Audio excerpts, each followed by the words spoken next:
Hello friends. Did you know nearly 80% of those who watch my videos aren't subscribed? If you enjoy these stories, please hit that subscribe button and leave a like. It really helps. Thank you for being here. By the way, where are you watching from? Let me know in the comments. I've been hauling freight across the Rockies for 11 years now, and Wolf Creek Pass still makes my palms sweat. It doesn't matter how many times I've run it or how confident I feel rolling out of the depot in South Fork. That 10-mile descent from the summit always puts a knot in my chest. The grade runs steep enough that if your brakes start fading, you've got maybe 90 seconds to decide whether you're taking the runaway truck ramp or praying your way into the valley below. I've seen what happens when drivers choose wrong. Burned-out shells twisted against canyon walls, black streaks on the asphalt that take months to fade, memorial crosses nailed to trees with names I'll never forget. The day everything went sideways started ordinary enough. I'd picked up a load of industrial pipe fittings from a fabrication yard in Alamosa, bound for contractor in Durango. The weight was good, 42,000 pounds, evenly distributed, nothing that should have given me trouble.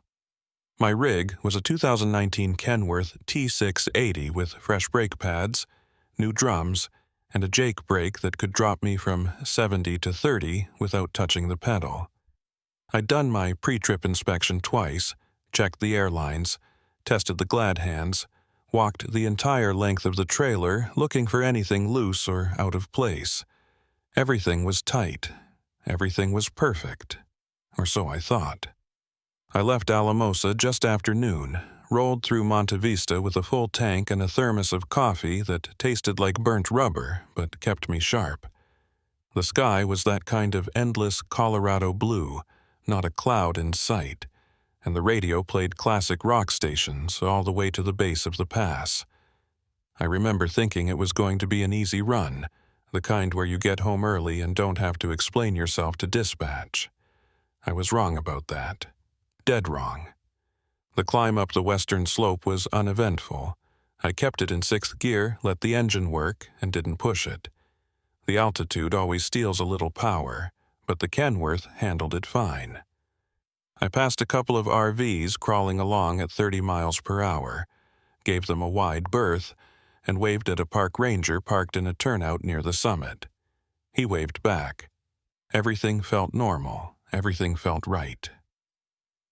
By the time I crested the top and started the descent, I was already mentally planning my next load, thinking about the weekend, wondering if I'd have time to swing by my sister's place in Cortez before heading back to the depot.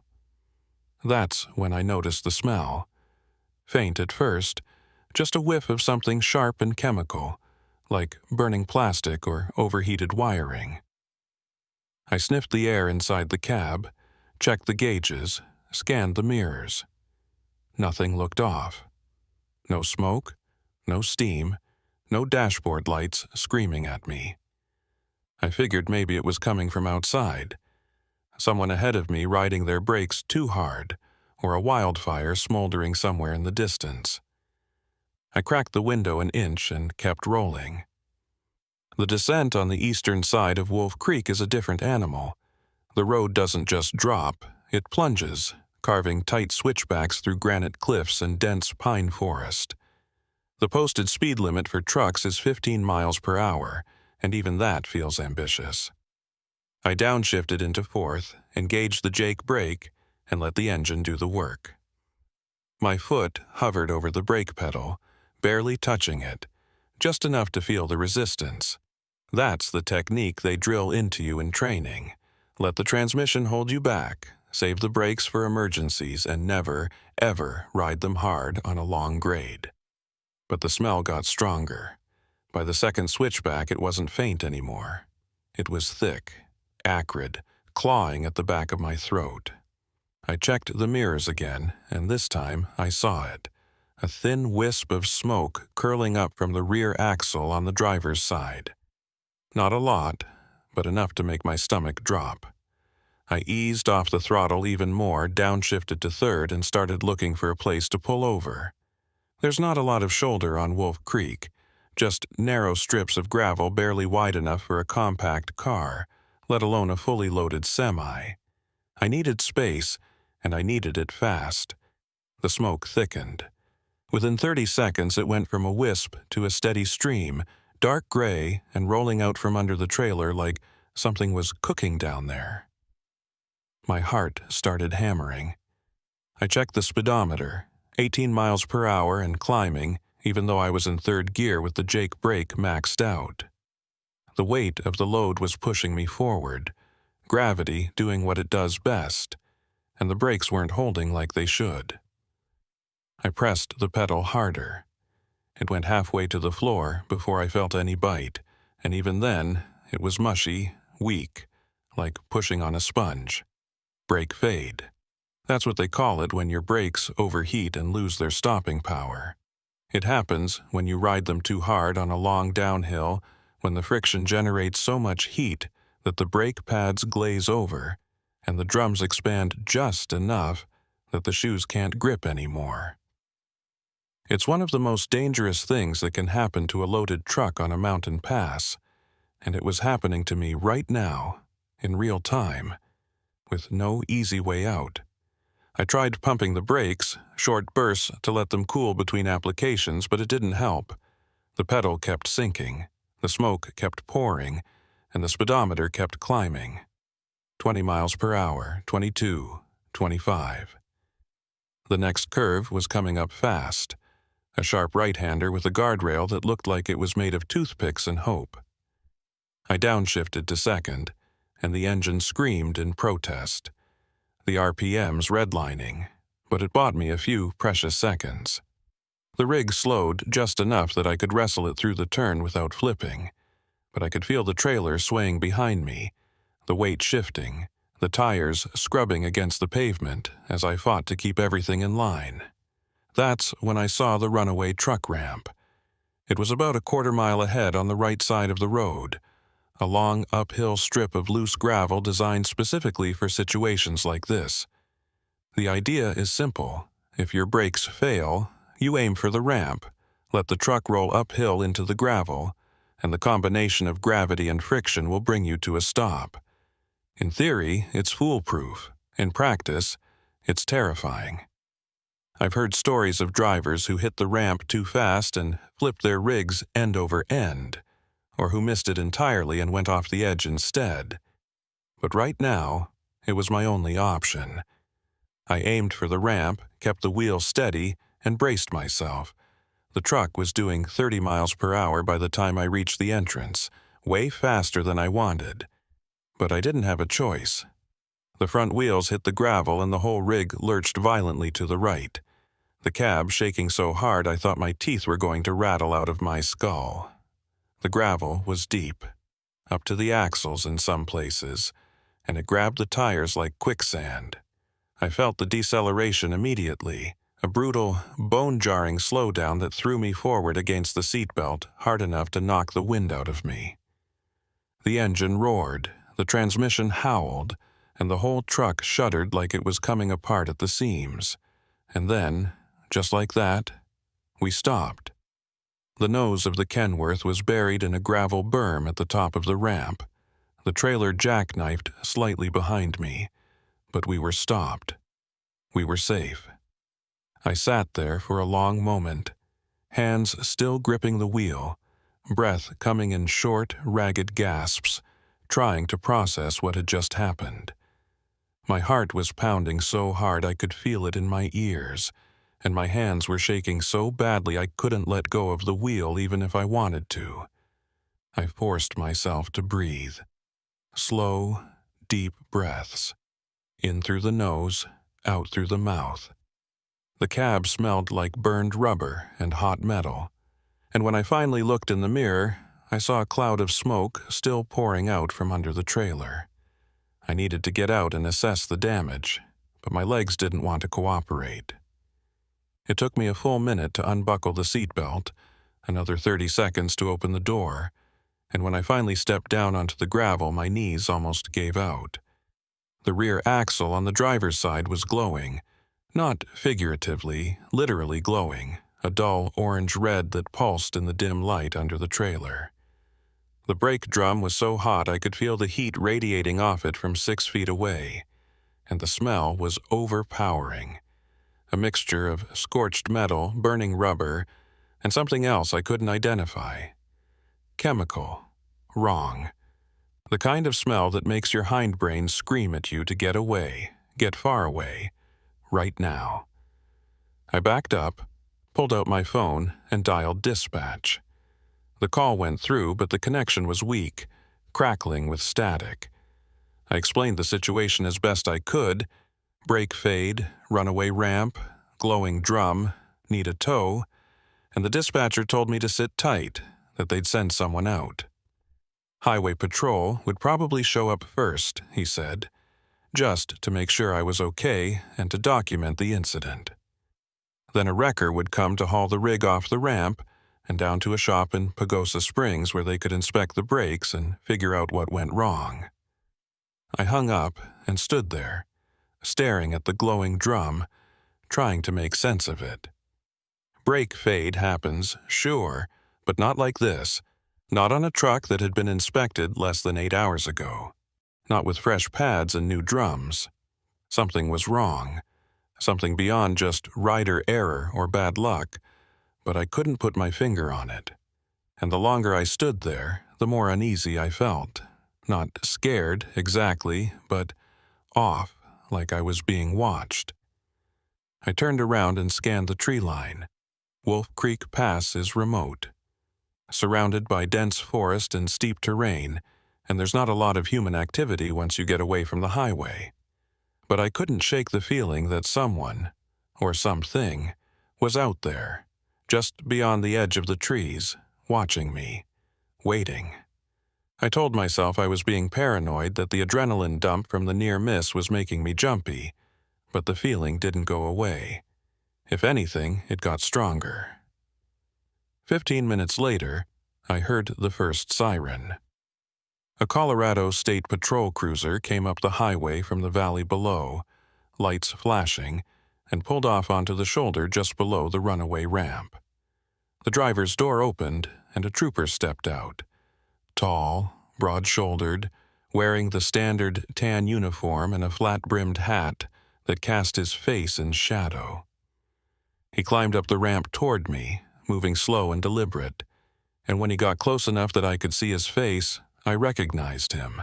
Eldridge Dane. I'd seen him around before, parked at way stations or cruising the highway during peak travel season. He had a reputation for being fair, but thorough. The kind of cop who didn't write tickets just to meet a quota, but also didn't let anything slide. He looked me over, then looked at the truck, then looked back at me. "You hurt?"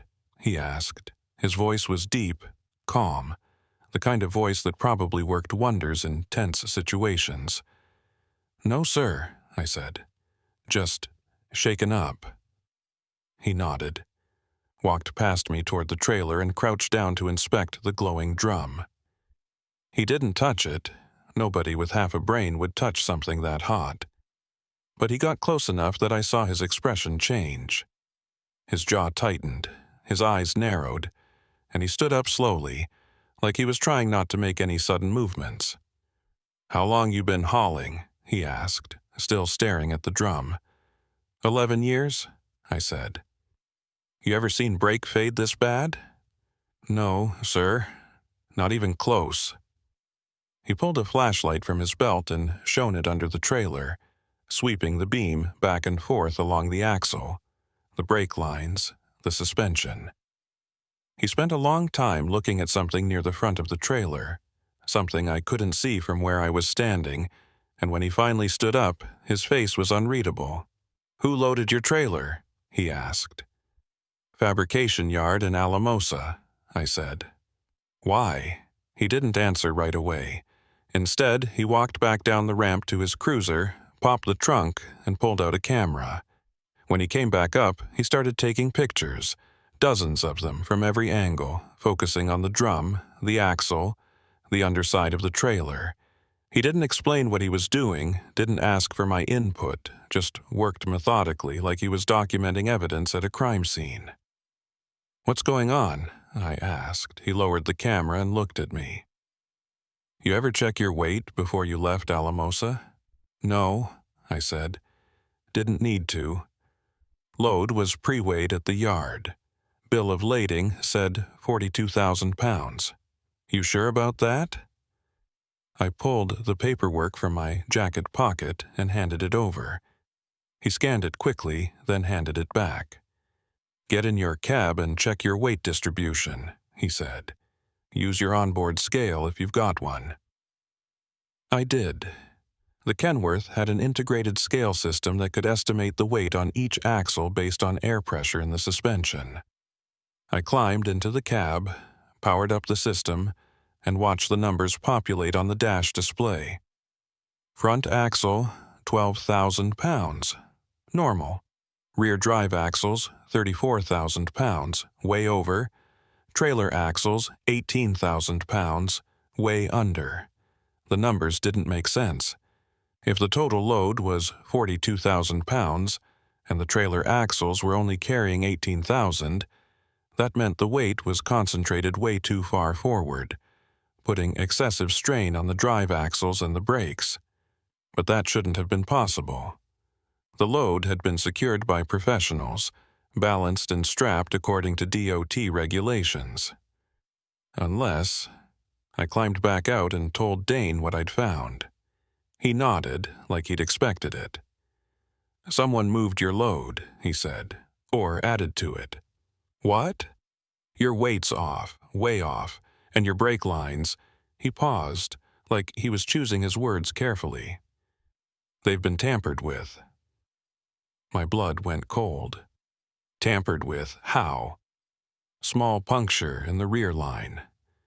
Not enough to cause a full failure, but enough to let air leak slowly, reduce brake pressure over time. Combined with the extra weight on your drive axles, it would have caused exactly what you experienced. Brake fade on a long descent, with just enough stopping power left to make you think you could handle it, right up until you couldn't. I stared at him, trying to process what he was saying. Someone had sabotaged my truck. Not an accident, not a mechanical failure, but deliberate sabotage. And if I hadn't made it to the runaway ramp, if I'd missed it by even a few feet, I would have gone over the edge and taken the whole rig with me. "Who would do that?" I asked. Dane didn't answer. He was looking past me, up the highway toward the summit, and his expression had gone hard. I turned to follow his gaze and saw a wrecker rolling slowly down the grade, lights flashing, engine growling. It was a big one, a heavy-duty rotator capable of lifting and towing fully loaded semis, and as it got closer I could see the name painted on the door, Veldon Recovery. The wrecker pulled off onto the shoulder and a man climbed out.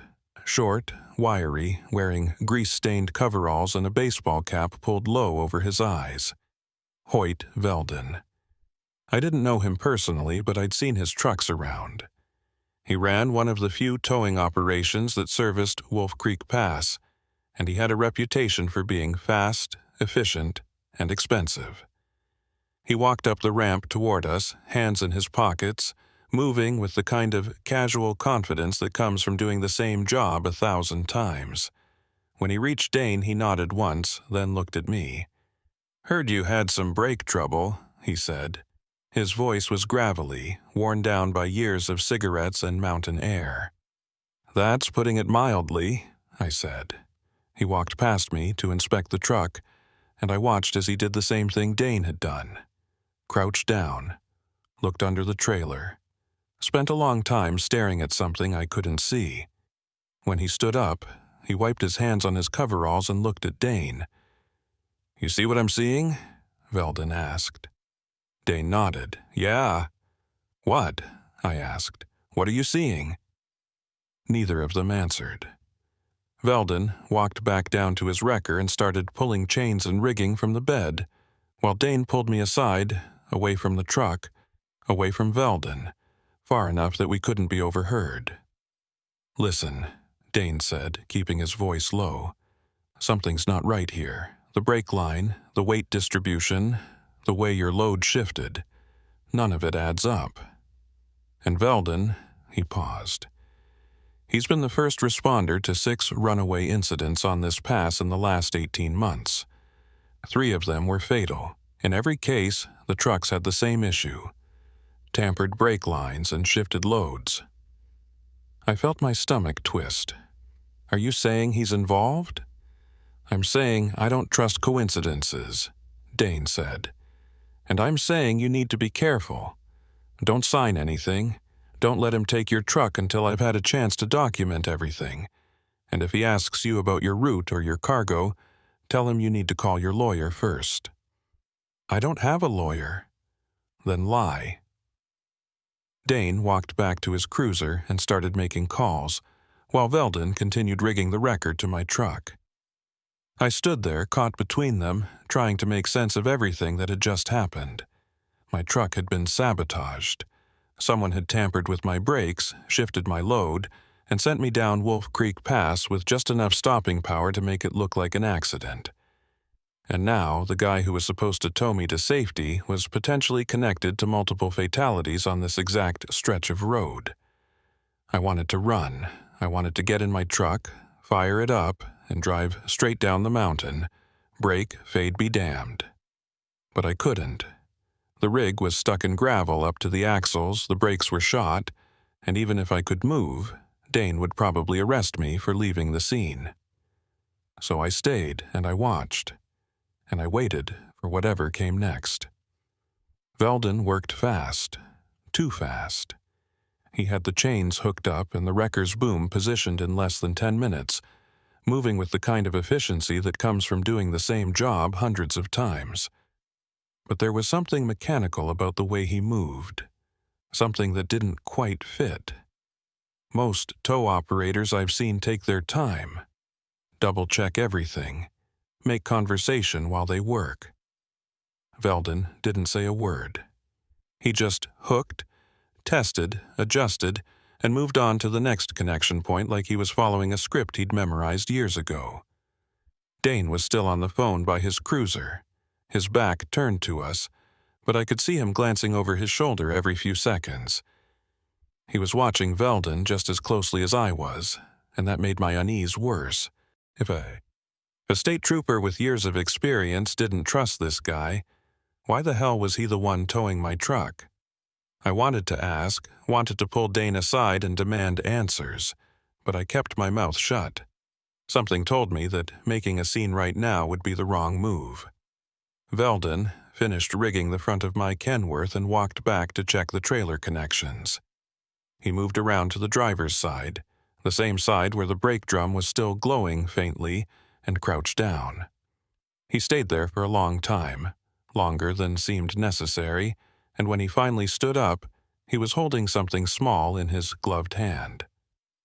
From where I was standing, I couldn't see what it was, but I saw him glance toward Dane's cruiser, then quickly shove whatever it was into his pocket. That was it.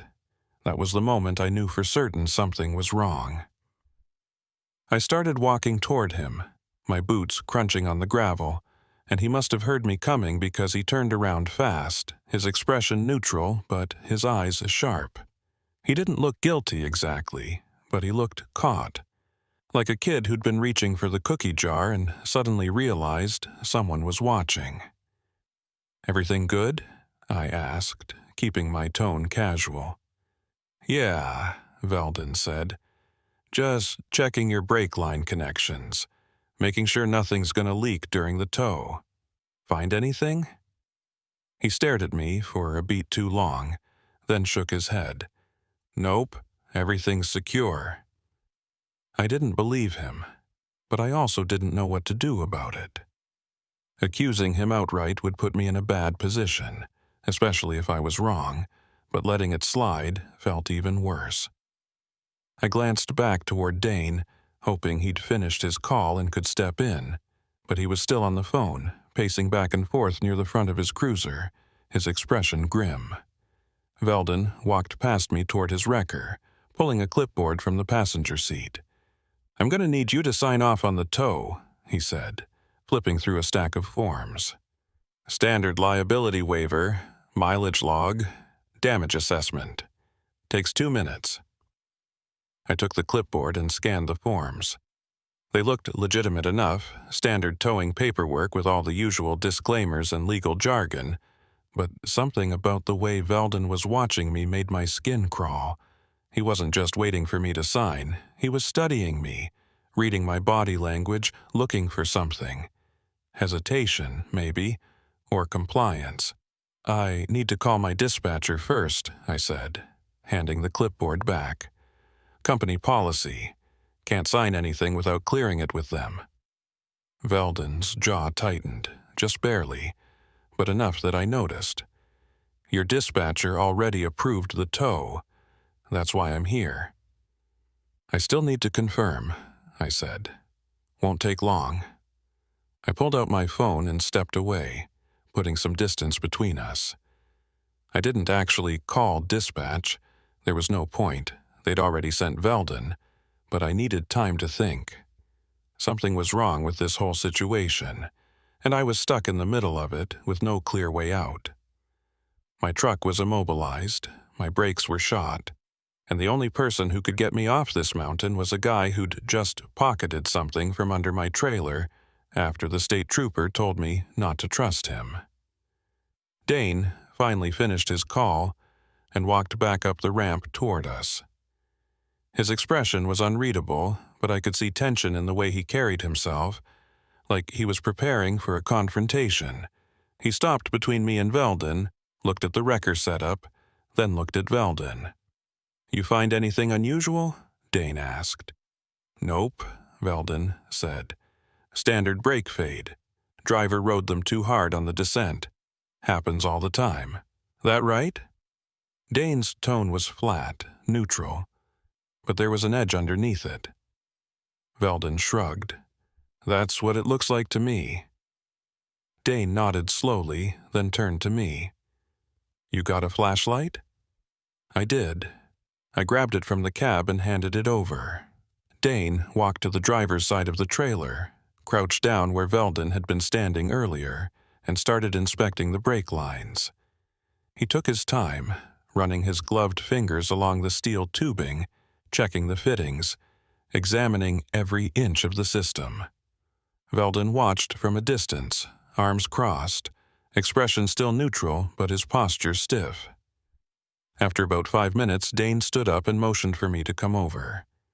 I did, and he pointed the flashlight beam at a section of brake line near the axle. "See that?" he said quietly. I leaned in closer. At first, I didn't see anything unusual. Just the standard steel tubing, a little road grime, some surface rust. But then Dane adjusted the angle of the light and I saw it. A small puncture, maybe the size of a pin, right where the line curved around a mounting bracket. It was barely visible, the kind of thing you'd miss unless you were specifically looking for it, but it was there. And more importantly, the metal around the puncture was clean. Not rusted, not corroded, but clean and fresh, like it had been made recently. "That's not wear and tear," Dane said, still keeping his voice low enough that Veldon couldn't hear. "That's deliberate." My stomach dropped. "You're sure?" "Positive. Someone used a punch or a drill bit, something small and precise to create a slow leak. It wouldn't cause a catastrophic failure, but it'd reduce your brake pressure just enough to make you think you were losing them naturally. Combined with the weight shift, it's a perfect setup." "Setup for what?" Dane didn't answer. He just stood up, turned off the flashlight, and walked back toward Veldon. I followed, my mind racing, trying to piece together what was happening. Someone had sabotaged my truck. That much was clear. But who and why? And more importantly, was Veldon involved, or was he just the unlucky bastard who happened to respond to the call? "I'm impounding the truck," Dane said to Veldon. Veldon's expression shifted, just slightly, but enough that I caught it. Surprise, maybe frustration. On what grounds? He asked. Evidence tampering. Possible criminal sabotage. I need to document everything before it gets moved. I've already got it rigged. You're going to make me unrig it? That's exactly what I'm going to make you do. Veldon stared at Dane for a long moment, and I could feel the tension between them thickening, coiling like a spring ready to snap. Then, without a word, Veldon turned and walked back to his wrecker. He started unhooking the chains, moving slower now, deliberately slow, like he was making a point. Dane watched him the entire time, one hand resting casually on his duty belt, close to his sidearm. I stood off to the side, feeling like a spectator at a standoff I didn't fully understand.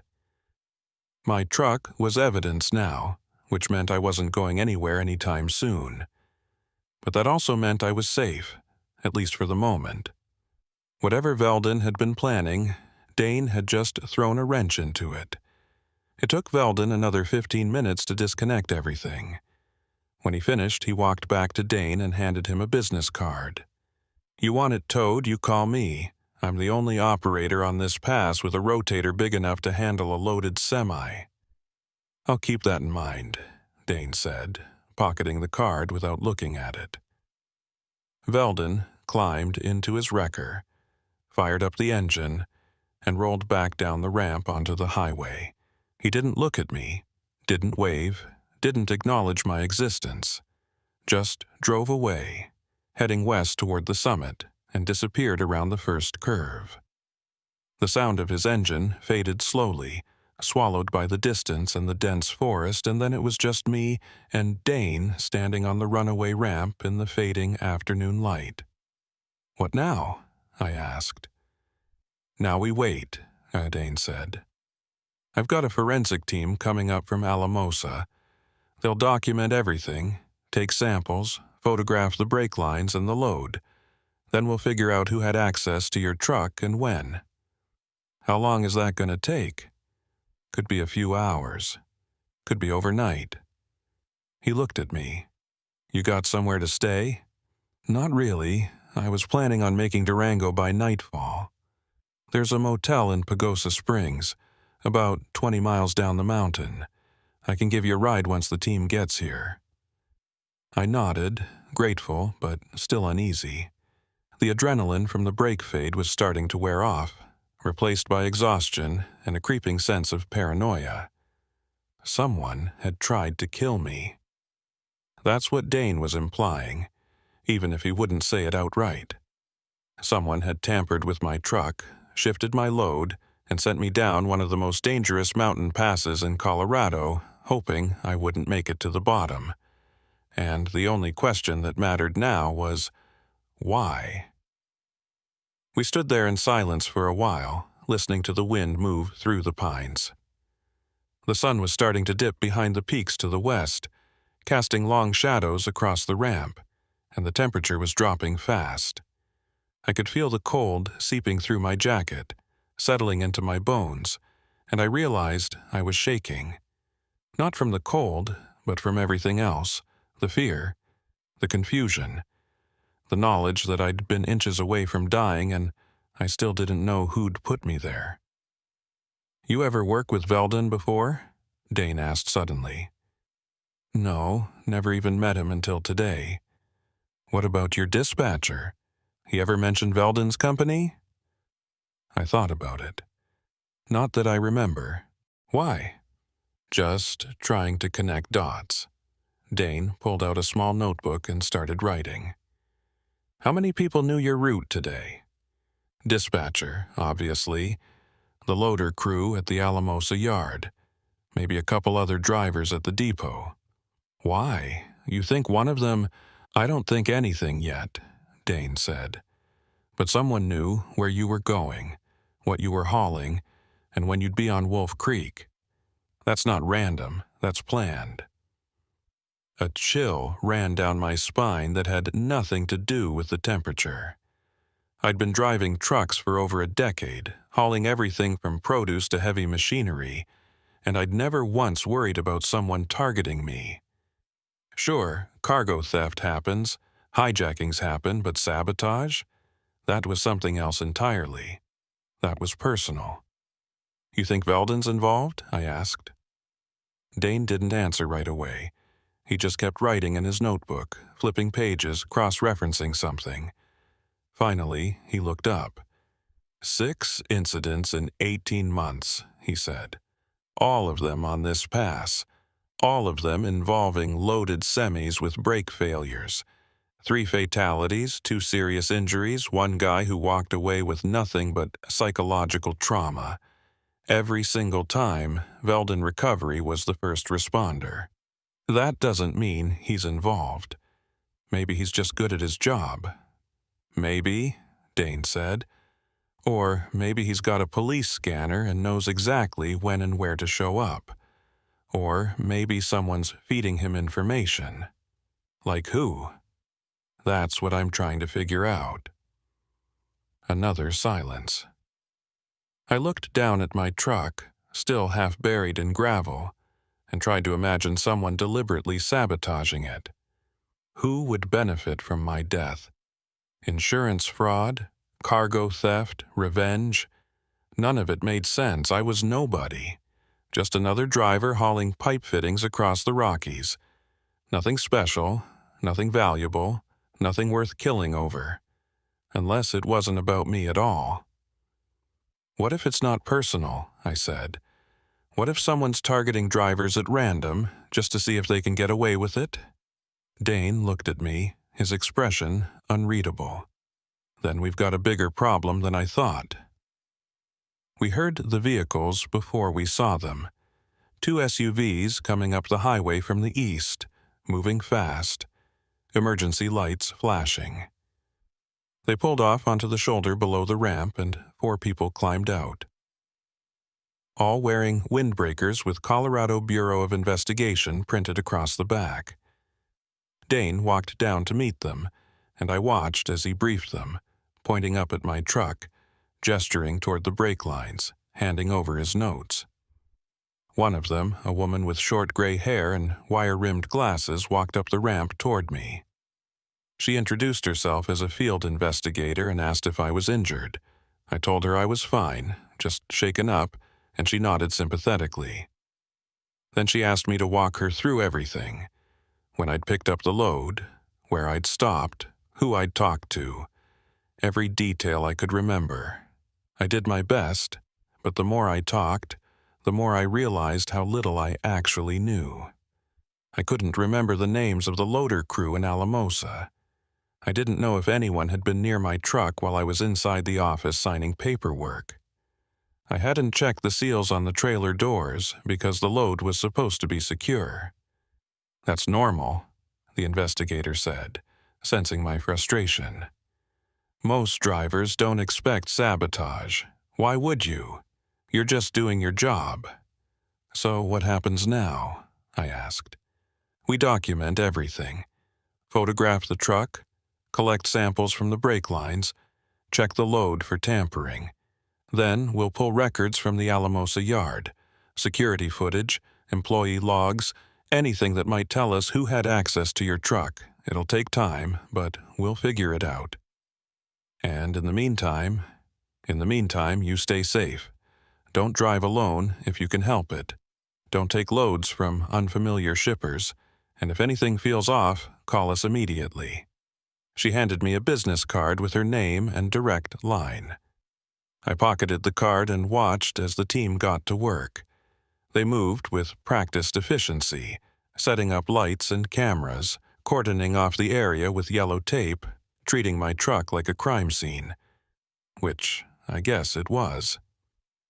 Dane stayed close, supervising, occasionally stepping in to point out something or answer a question.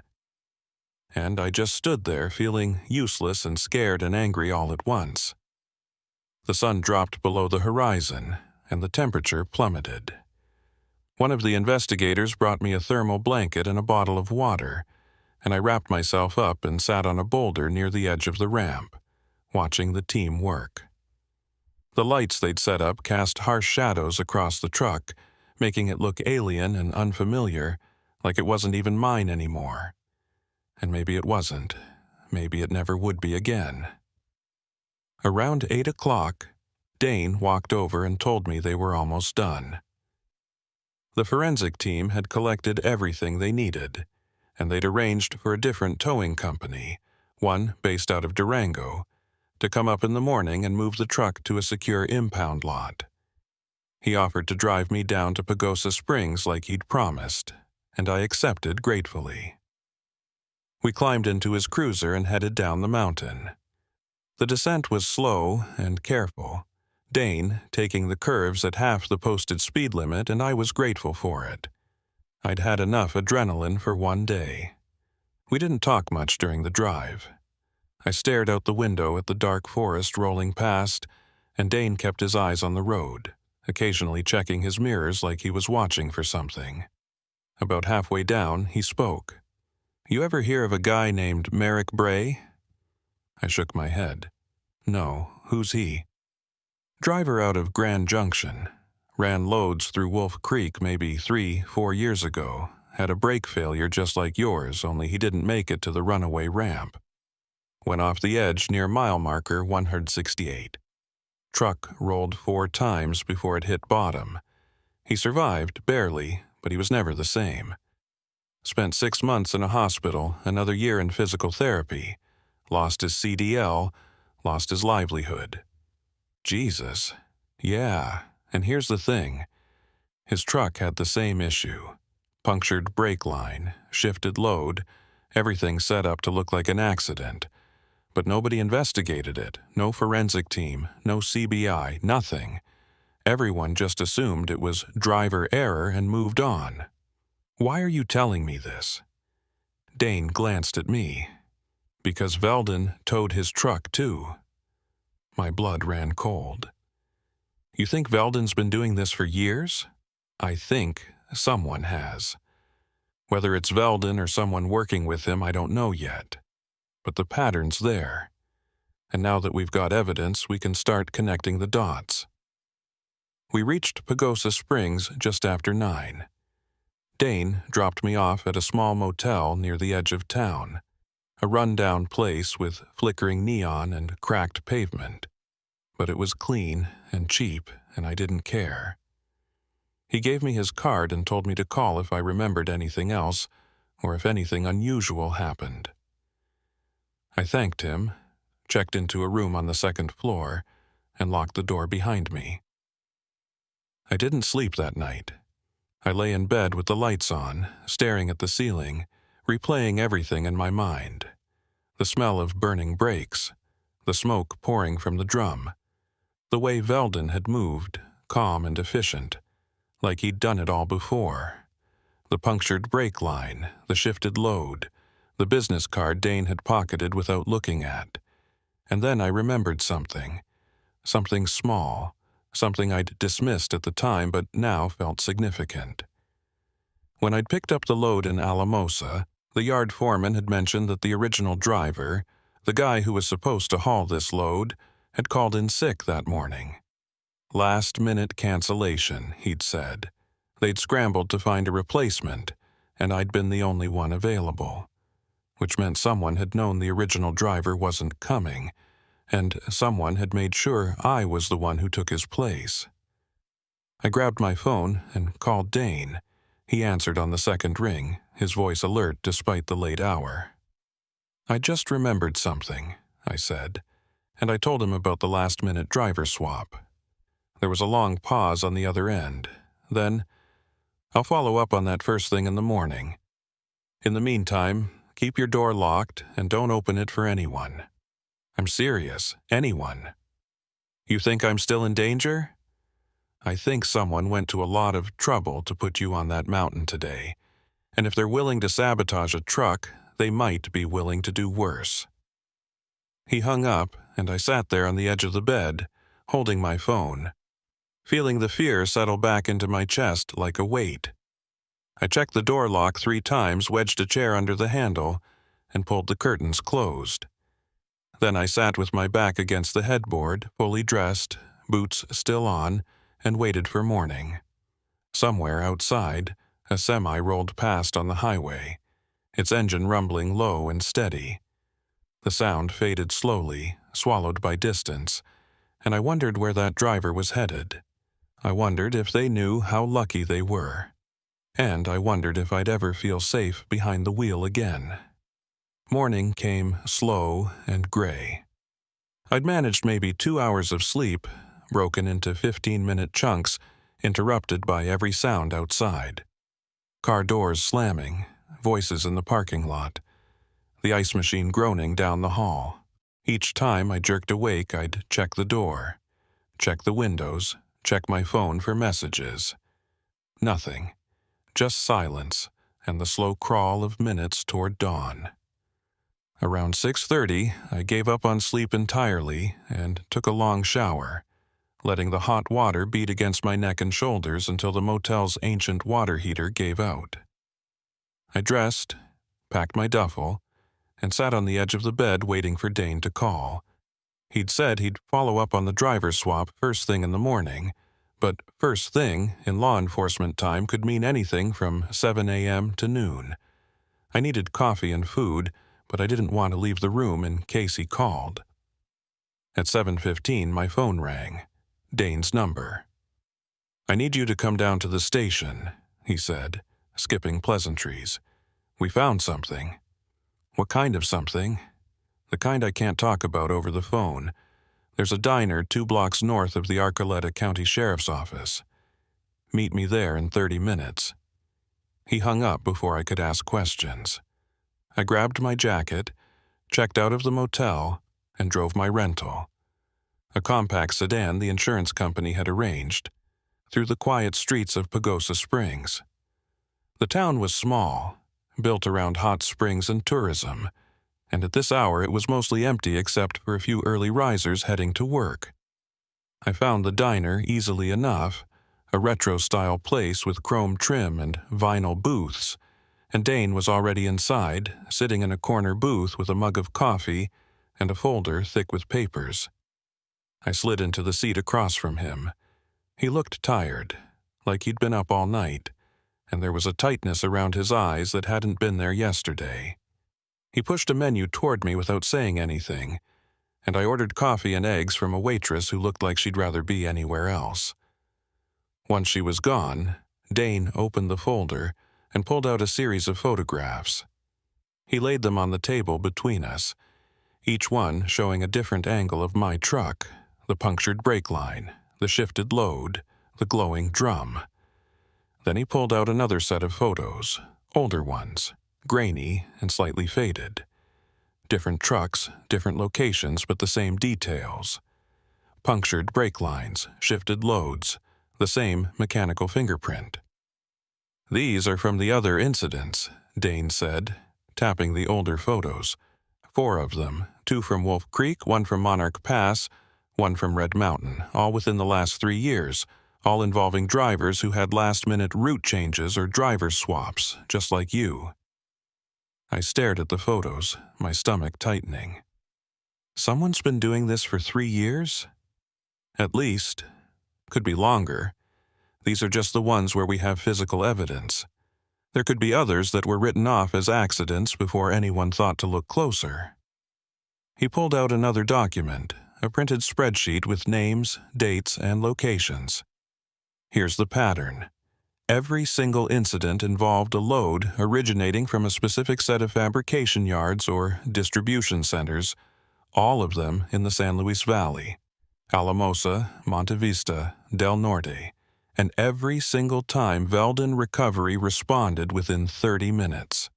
"That's not possible," I said. "Wolf Creek is remote. There's no way he could get there that fast unless he was already nearby," Dane finished. "Which means either he's monitoring police scanners and positioning himself in advance, or someone's tipping him off." "Who?" Dane leaned back, his expression grim.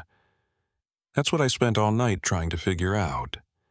I pulled dispatch records, towing contracts, insurance claims, and I found something interesting. Veldon Recovery has an exclusive contract with 3 major trucking insurance providers. Any time one of their insured drivers has an incident on a mountain pass in this region, Veldon gets the call automatically. No bidding, no competition, just him. Is that legal? Technically, yes. Insurance companies can contract with whoever they want. But it's unusual, especially for a small operation like Veldon's. Most companies spread the work around to avoid conflicts of interest. But these three providers, they only use him, and all three of them insure drivers hauling out of the San Luis Valley. The waitress brought my coffee and eggs, and I waited until she was gone before speaking. So, what are you saying? Veldon's got some kind of deal with the insurance companies? I'm saying it's suspicious, and I'm saying we need to find out who the original driver was, the one who called in sick yesterday, and why. I took a sip of coffee, my mind racing. You think he was in on it? Maybe. Or maybe someone made sure he couldn't make the run. Either way, we need to talk to him. Dane pulled out his phone and scrolled through his notes. Name's registered as Eugene Adderley. Works out of the same depot you do. I tried calling him this morning, but his phone's disconnected. Went by his listed address in Alamosa, nobody home. Neighbors say they haven't seen him in 2 days. A chill ran through me. You think something happened to him?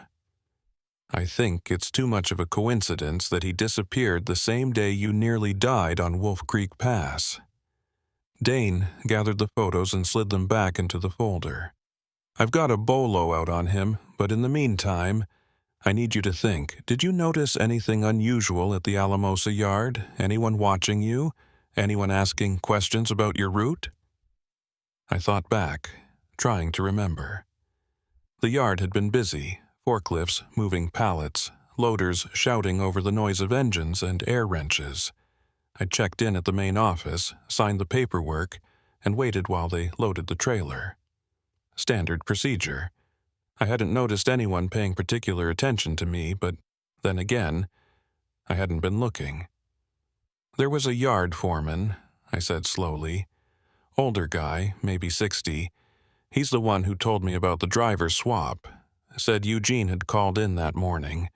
Food poisoning or something. He seemed frustrated about it, like it had screwed up the schedule. You remember his name? I shook my head. He was wearing a company vest, but I don't think I caught his name. Just talked to him for a minute or two. Dane made a note.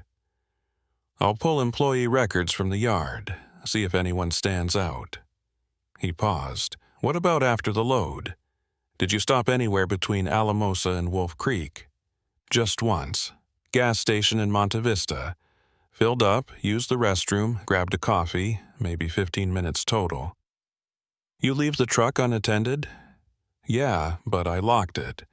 And I checked the seals on the trailer when I came back. They were intact. Seals can be replaced, Dane said quietly.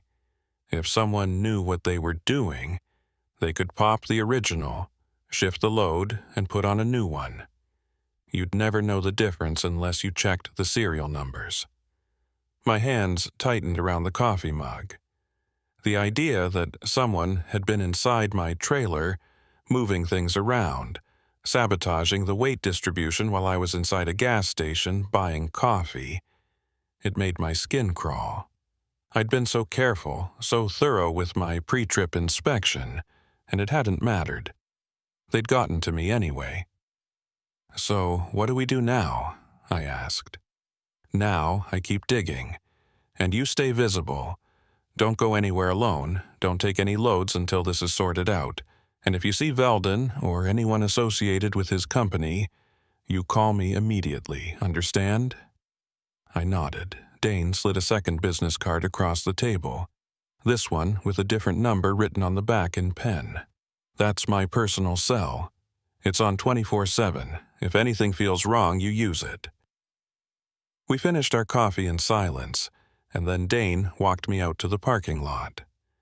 The morning sun was breaking through the clouds, casting long shadows across the pavement, and for a moment everything felt almost normal, almost safe. But I knew better. Someone out there wanted me dead, and until we figured out who and why, I was still a target. Dane drove off toward the sheriff's office, and I sat in my rental car staring at the folder of photos he'd left with me. I flipped through them again, looking for something I'd missed, some detail that would make everything click into place.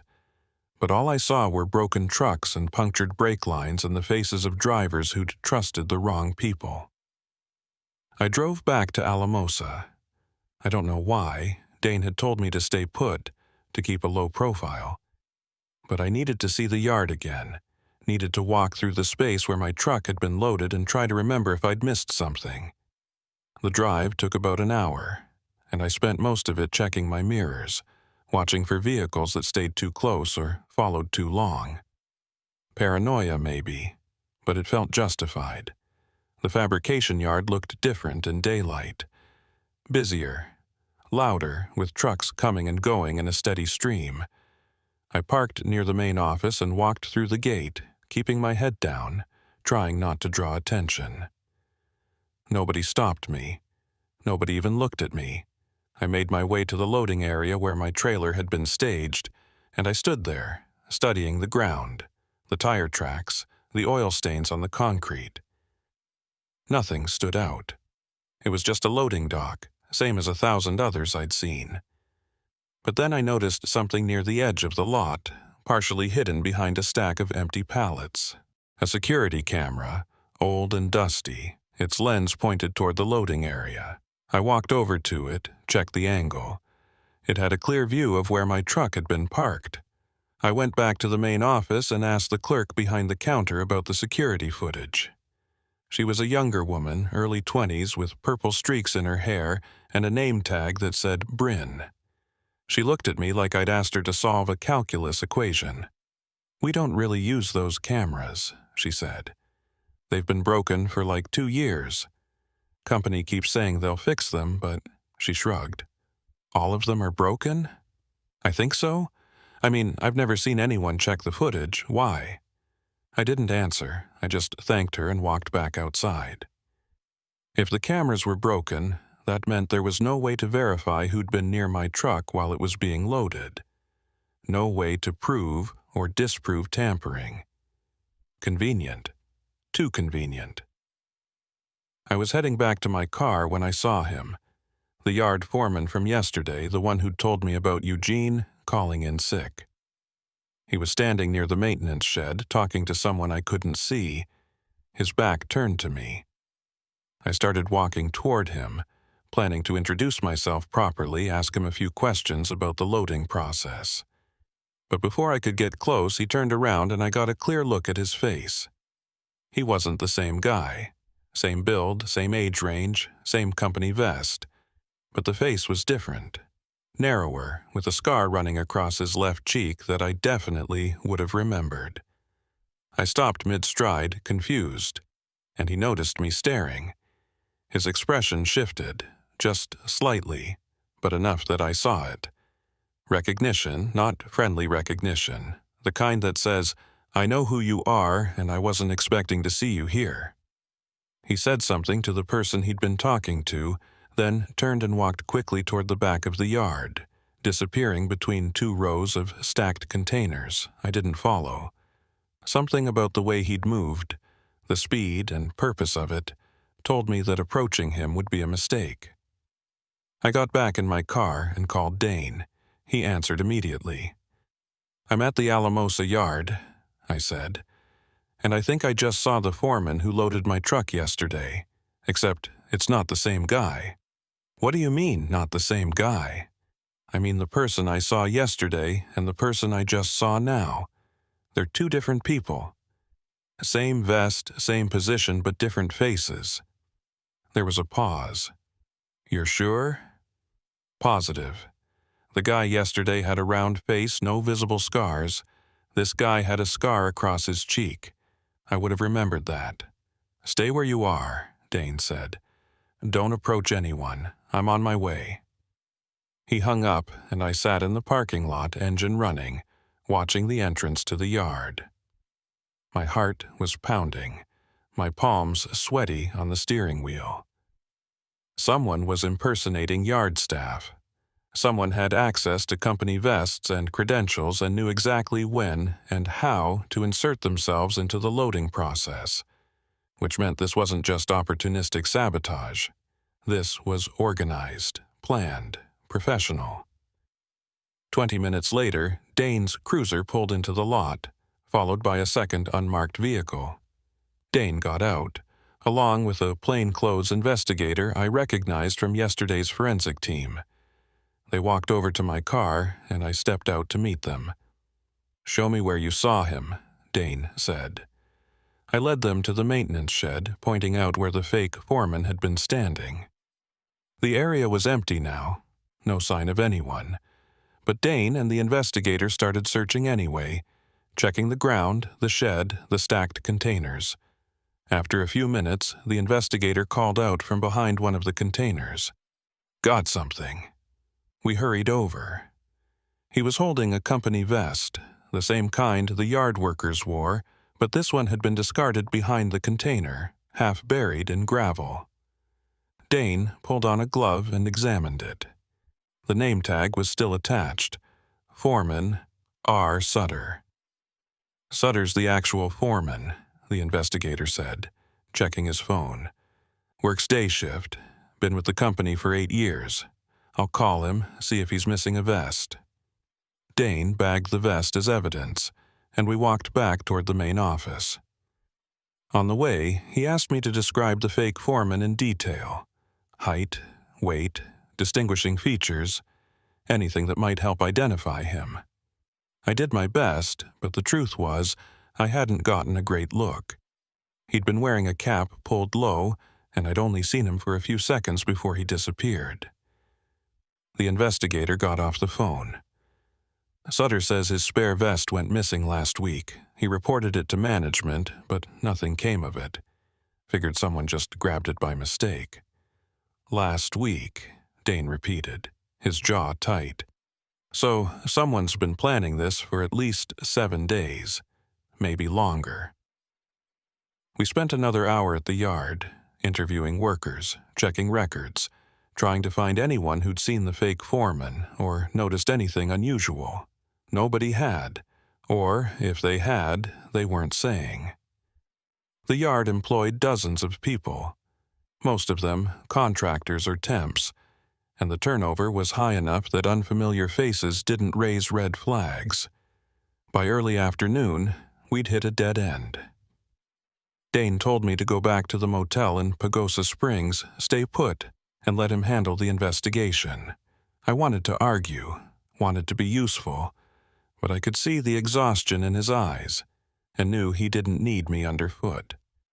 So I drove back, checked into the same motel, and locked myself in the same room. I tried to sleep, but every time I closed my eyes I saw the fake foreman's face, the way he'd looked at me when he realized I'd spotted him. Not angry, not scared, just calculating. Like he was already 3 steps ahead and I was just catching up. Around 4 in the afternoon, my phone buzzed. Text from Dane. "Found Eugene Adderley. Meet me at the station." I drove over immediately. Dane was waiting in the parking lot, and one look at his face told me it wasn't good news. "He's alive," Dane said, "but barely. Flagstaff PD found him in a motel outside Williams, Arizona.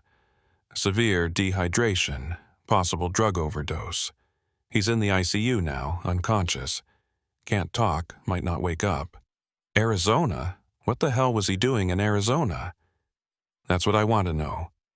His truck was found abandoned at a rest stop near Gallup, New Mexico. Keys in the ignition, wallet on the seat, phone smashed on the floor. Someone drove it there, ditched it, and left him to die in a motel 300 miles away. The pieces were starting to fit together, forming a picture I didn't want to see. "They got to him first," I said quietly. "Made sure he couldn't make the run, then put me in his place." "That's my theory," Dane said.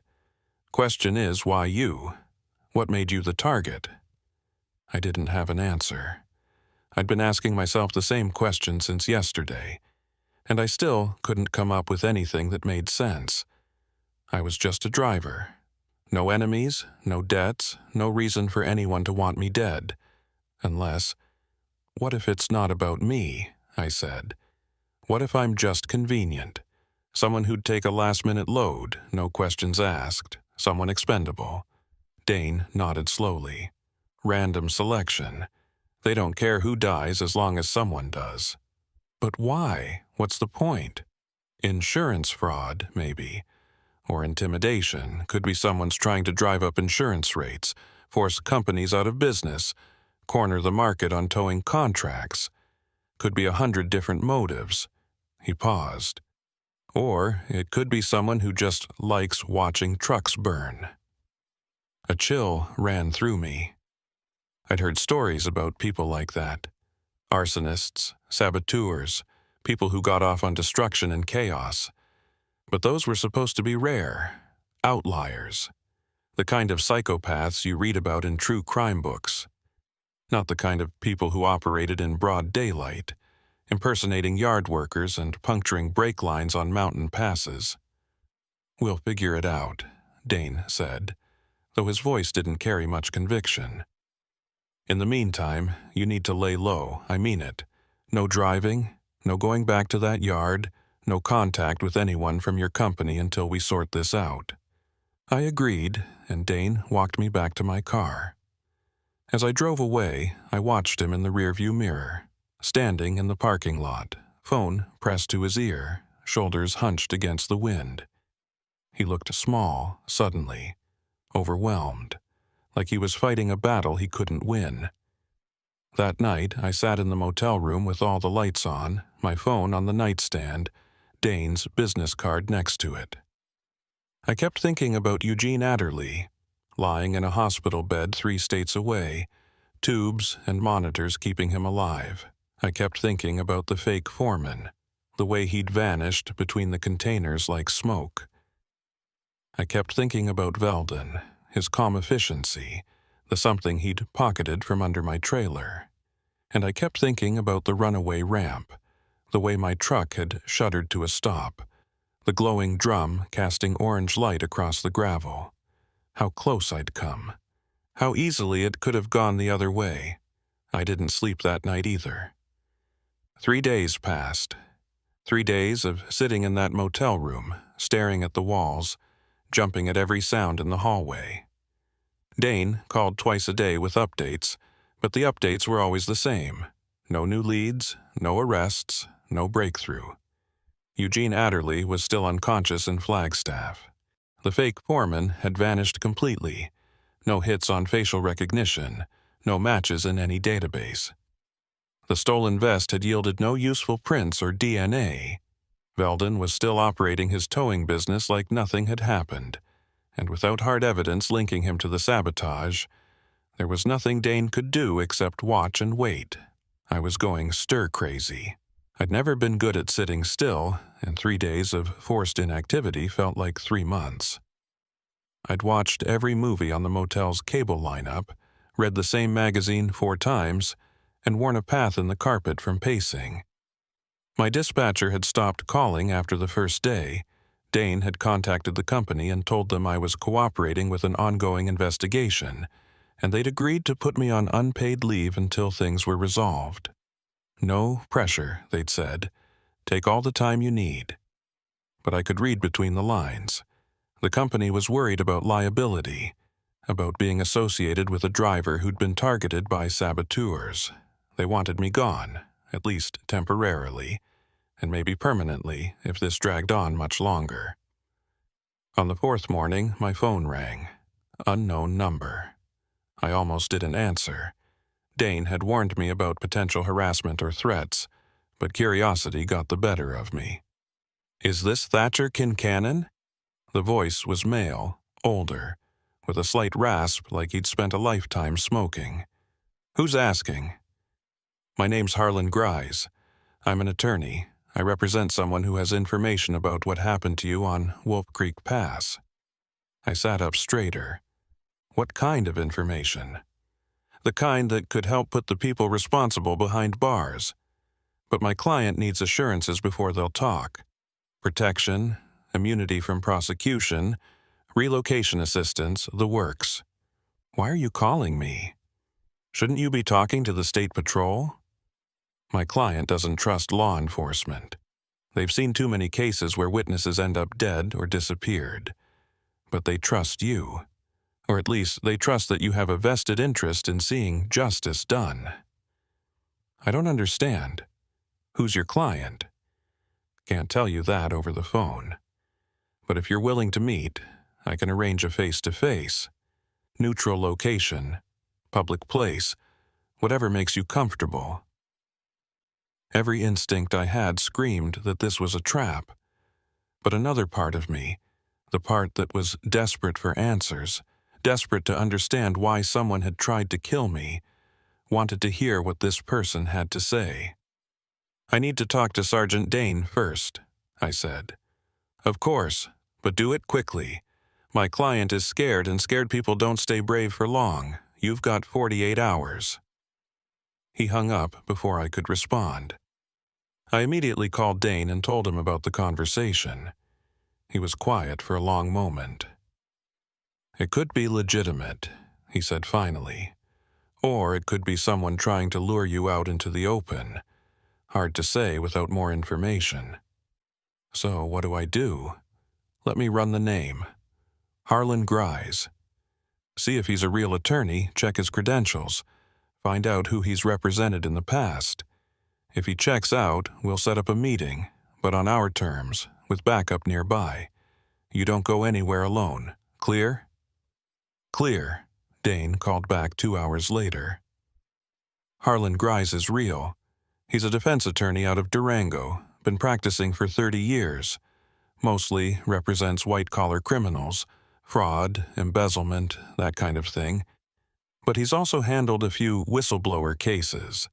If someone wanted to come forward with information about organized crime or corporate malfeasance, he'd be a logical choice. So you think this is legit? I think it's worth exploring, but carefully. I'm setting up a meeting for tomorrow afternoon at a coffee shop in Durango. Public, well-lit, plenty of witnesses. I'll be there with you, along with an investigator from CBI. We'll hear what this person has to say, and then we'll decide how to proceed. The next day felt like the longest of my life. I woke up early, showered, dressed in clean clothes for the first time in days, and drove to Durango with Dane following in his cruiser.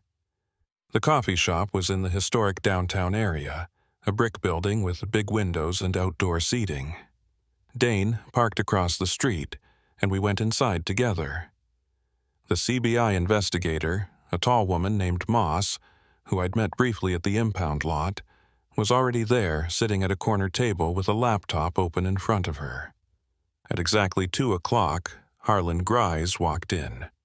He was older than I'd expected, maybe 70, with thinning white hair and a suit that had seen better days. He spotted us immediately and walked over, shaking hands all around before sitting down. My client will be here in 5 minutes, he said, settling into his chair. Before they arrive, I need to establish ground rules. Anything they say today is off the record, unless we reach an agreement on immunity. No recordings, no notes, no official statements. This is just a conversation. Understood? Dane exchanged a look with Moss, then nodded. Understood. But if your client has information about ongoing criminal activity, we can't ignore it. We'll do what we can to protect them, but we can't make promises without knowing what we're dealing with. Fair enough. Grias checked his watch, then looked towards the door. A minute later, someone walked in. I recognized them immediately, even though I'd only seen them once before. The clerk from the Alamosa yard. Bryn, with the purple streaks in her hair and the name tag. She looked terrified, her eyes darting around the coffee shop like she expected someone to jump out from behind the espresso machine. She sat down next to Grease and folded her hands on the table, her knuckles white. "This is my client," Grease said. "She's agreed to tell you what she knows, but only if you can guarantee her safety." Dane leaned forward. Why don't you start by telling us what you're afraid of? Bryn took a shaky breath. I've been working at the Alamosa yard for 2 years. It's just a part-time job, something to pay the bills while I'm in school. About 6 months ago, I started noticing things. Small things at first. Shipments that didn't match the manifests. Drivers who were supposed to pick up loads but never showed. Equipment that went missing from the inventory but was never reported stolen. Did you report any of this? Moss asked. I tried. I told my supervisor, but he just brushed it off. Said it was clerical errors, that the system was outdated and glitchy. Told me not to worry about it. She paused, her voice dropping to almost a whisper. But then I started seeing the same guy around. He wasn't an employee, didn't have a badge or anything, but he'd show up at the yard 2 or 3 times a week. Always talking to the foreman, always hanging around the loading area. And then trucks would have problems. Brake failures mostly. A couple of rollovers. One guy died. My stomach tightened. What did this guy look like? Tall, maybe 6 feet, thin, wiry, had a scar across his left cheek, real noticeable. Wore a baseball cap most of the time, but I saw his face once when he took it off. Pale skin, dark eyes, looked like he hadn't slept in a week. That was him, the fake foreman I'd seen at the yard. I looked at Dane, and he nodded slightly, already making the connection. Did you ever hear his name? Dane asked. Bryn shook her head. No, but I heard the real foreman, Sutter, call him V once, like it was a nickname or something. V, Moss repeated, typing on her laptop. Could be short for anything. Vernon, Vincent, Victor, or Veldon, I said quietly. Everyone looked at me. Dane's expression darkened. You think Hoyt Veldon's connected to this guy? Moss asked. I think it's too much of a coincidence that Veldon shows up to every brake failure on Wolf Creek, and now we've got someone with a name starting with V sabotaging trucks at the same yard where my load originated. Bryn was nodding. I thought about that too. After the last incident, the one with you, I looked up Veldon's company. Turns out he's got family all over the valley. Cousins, uncles, nephews. Most of them work in trucking or logistics. One of them even works at the Alamosa yard in the maintenance department. Moss stopped typing. Name? I don't know.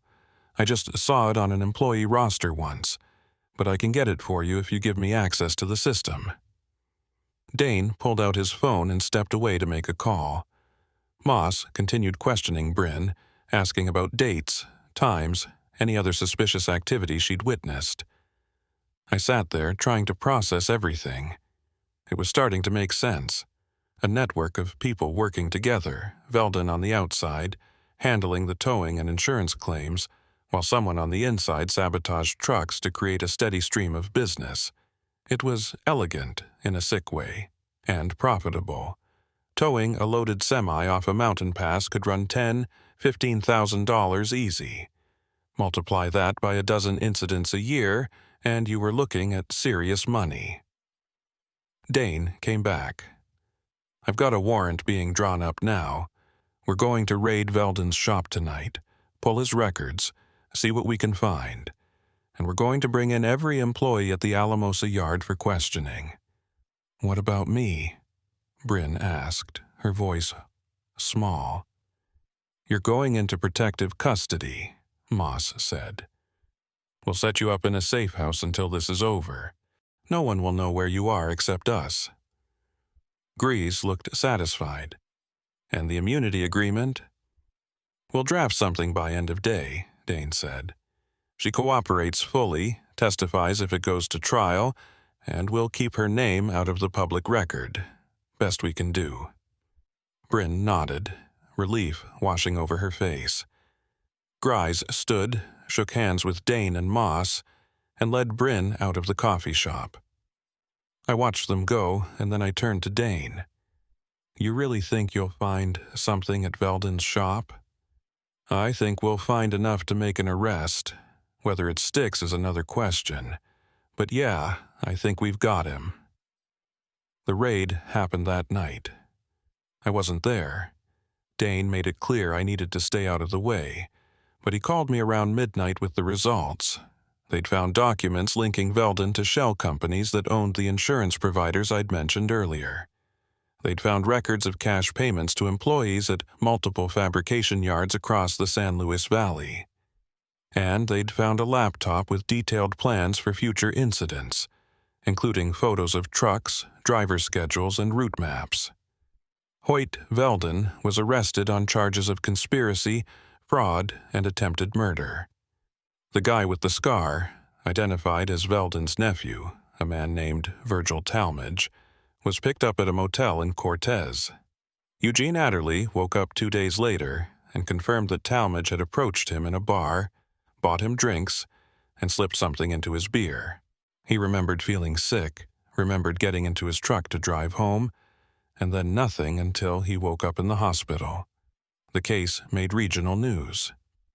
Trucking companies started auditing their security procedures. Insurance providers scrambled to distance themselves from Veldon's operation. And I became a minor celebrity in the long-haul community, the driver who survived Wolf Creek and helped take down a sabotage ring. But I didn't feel like a survivor. I felt like I'd been lucky. Lucky that my brakes held just long enough. Lucky that the runaway ramp was where it was. Lucky that Dane had been suspicious enough to look closer instead of writing it off as driver error. I went back to work a month later, but I never ran Wolf Creek Pass again. I'd reroute through Monarch or take the long way around through Gunnison, even if it added hours to my trip. Some guys thought I was being paranoid, but I didn't care. I'd seen what happened when you trusted the wrong people, when you assumed everything was fine, because the paperwork said so. Veldon's trial started 8 months later. I testified, along with Bryn and Eugene, and half a dozen other drivers who'd survived similar incidents. The prosecution laid out the whole scheme, how Veldon and his network had been sabotaging trucks for years, racking up towing fees and insurance payouts while drivers died or got maimed or lost their livelihoods. The defense tried to argue that Veldon was just a businessman who'd been in the wrong place at the wrong time, but the evidence was overwhelming. The jury took 4 hours to convict him on all counts.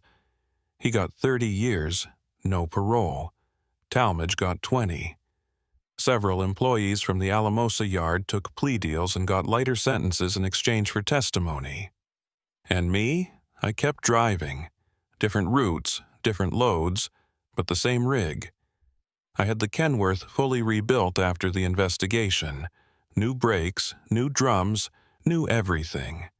Some people said I should get rid of it, that it was cursed or haunted or whatever. But I didn't see it that way. That truck had saved my life. It had held together just long enough to get me to the runaway ramp, and I wasn't going to abandon it now. But I did make some changes. I started doing my own inspections, double-checking everything, even if it meant I was late leaving the depot.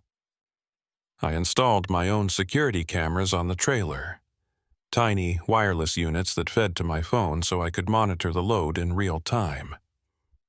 I kept a journal of every stop, every person I talked to, every detail that seemed even slightly off. And I never, ever ignored my gut again. If something felt wrong, I pulled over. If someone seemed too eager to help, I declined. If a route looked sketchy, I found another way. Because the thing about Wolf Creek Pass, the thing nobody talks about, is that it's not the mountain that kills you. It's the people. The ones who smile while they sabotage your brakes. The ones who offer help while they're calculating how much your death is worth. The ones who disappear into the trees while you're fighting to keep your rig on the road. I still drive past that runaway ramp sometimes, when I'm hauling through the Rockies on a different route. I slow down when I reach it, just for a second, and I look at the gravel berm where my truck came to a stop. There's no marker, no memorial, Nothing to indicate that anything happened there. Just an empty strip of gravel leading uphill into nowhere.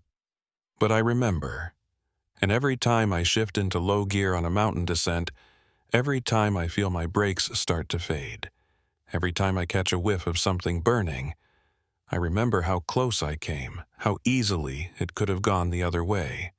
And I keep driving, because that's what we do. We push through the fear, ignore the nightmares, and keep the wheels rolling. We haul the loads that keep the country running, even when we know the roads are dangerous and the people can't be trusted, and the margins are razor thin between making it home and becoming another cautionary tale. 3 weeks after the trial, I got a letter. No return address, postmarked from a town I'd never heard of. Inside was a single sheet of paper with 2 sentences written in block letters. They didn't get all of us. Watch your mirrors. I showed it to Dane. He had it analyzed, checked for prints and DNA, tried to trace the postmark. Nothing. Whoever sent it knew how to stay invisible. Could be a hoax, Dane said, handing the letter back to me. Someone trying to scare you. Or it could be someone from Veldon's network who got away, letting you know they're still out there. What do I do? Same thing you've been doing. Stay alert. Trust your instincts. And if you see anything at all, you call me. I kept that letter, folded it up and put it in my glove box right next to my registration and insurance card. A reminder that the danger didn't end with Veldon's conviction. That there are people out there, on these mountain roads, in these remote depots who see drivers as targets instead of human beings. I still drive Wolf Creek's sister passes, still haul through the Rockies, still make my deliveries on time. But I'm different now. Harder, more careful, less trusting. And sometimes, late at night, when I'm alone on a dark stretch of highway with nothing but the stars and the white lines and the distant glow of a town I'll never stop in, I check my mirrors, just to make sure no one's following, just to make sure I'm still alone. Because out here, in the mountains, you never really know who's watching, who's waiting, who's already 3 steps ahead, planning the next brake line to puncture, the next load to shift, the next driver to send screaming down a grade with no way to stop. All I know is this. I'm still here. Still driving, still alive, and I intend to keep it that way. I've been running freight through Montana for 16 years, and Marias Pass still doesn't feel real. It's one of those routes that shouldn't exist. A narrow slash through the Continental Divide where the railroads got there first and the highway came later, almost as an afterthought. U.S. Route 2 cuts through Glacier National Park territory, threading between peaks that scrape 10,000 feet, and in winter it becomes one of the most dangerous stretches of asphalt in the northern Rockies. Not because of the grade. Marias isn't steep like Wolf Creek or Donner, but because of the weather. Whiteout conditions can roll in without warning, dropping visibility to 0 in minutes, and when that happens, you're driving blind with nothing but painted lines and prayer to keep you on the road. The load I picked up in Cut Bank was straightforward enough. Drilling equipment for a site near Columbia Falls, about 120 miles west. Heavy steel casings, bundled pipe sections, a hydraulic rig disassembled and strapped across 3 pallets. Total weight came in just under 78,000 pounds, right at the legal limit, and the manifest was clean. I'd hauled for this client before. Energy sector, always paid on time, never any surprises. The dispatcher told me to take my time, watch the weather, and call if I ran into trouble. Standard winter protocol for Montana runs. I left Cut Bank just after noon on a Tuesday in late January. The sky was overcast but stable, temperature hovering around 18 degrees, and the forecast called for light snow starting around midnight. I figured I'd be through the pass and into Columbia Falls long before that, maybe even have time to grab dinner and find a motel for the night. The rig was a 2016 Freightliner Cascadia, solid and reliable, with new winter tires and chains already mounted on the drive axles. I checked the airlines, tested the brakes, verified the load straps twice. Everything was tight. Everything was ready. The first 60 miles were uneventful. I rolled through Browning past the Blackfeet Reservation, watching the plains give way to foothills and then to serious mountains.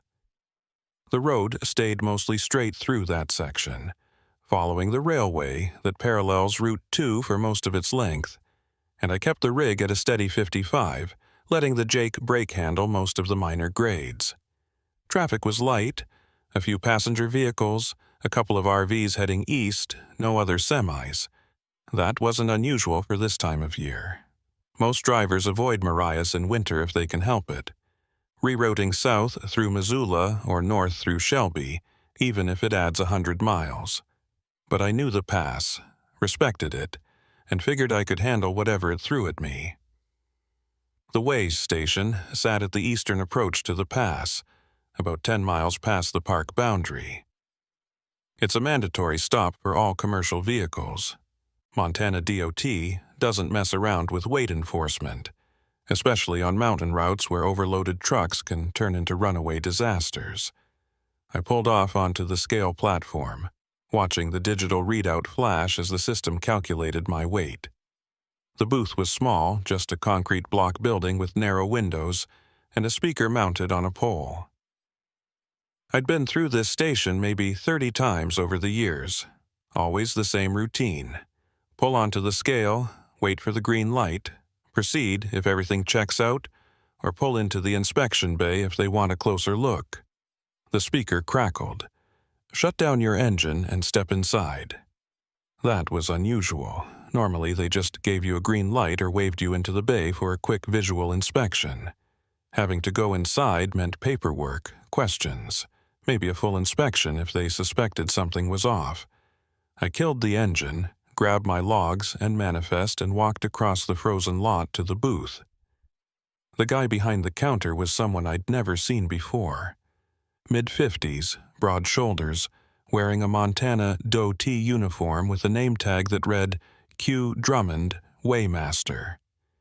He had that look of a lifer, someone who'd spent decades in the same job, watching the same trucks roll through, enforcing the same regulations over and over until it all blurred into routine. But his expression wasn't routine. It was tight, focused, like he was working through a problem he didn't particularly want to solve. "License and manifest," he said without preamble. I handed them over. He scanned my CDL, typed something into his computer, then studied the manifest for a long time. Too long. I watched him flip through the pages, checking the weight distribution, the load description, the route authorization. Everything was in order. I knew it was because I'd triple-checked it myself before leaving Cut Bank. But something about the way he was looking at the paperwork made my stomach tighten. "This manifest says you're hauling 78,000 pounds, he said, finally. "That's right." "Scale says 73.5. I blinked. "That's not possible. I watched them load it. Saw the certified weight slip from the shipper." "You got that slip with you?" I did. I pulled it from my folder and handed it over. He compared it to his screen, his jaw working like he was chewing on something unpleasant. "Shipper's scale in Cut Bank shows 78,000, he said. "My scale shows 73.5. That's a 4,500-pound discrepancy. Maybe your scale's off." His eyes flicked up to meet mine, and the look in them wasn't friendly. "My scale gets calibrated every month. Last certification was 2 weeks ago. It's not off." "Then I don't know what to tell you. I loaded in Cut Bank, drove straight here, didn't stop except for fuel in Browning. Nothing came off that trailer."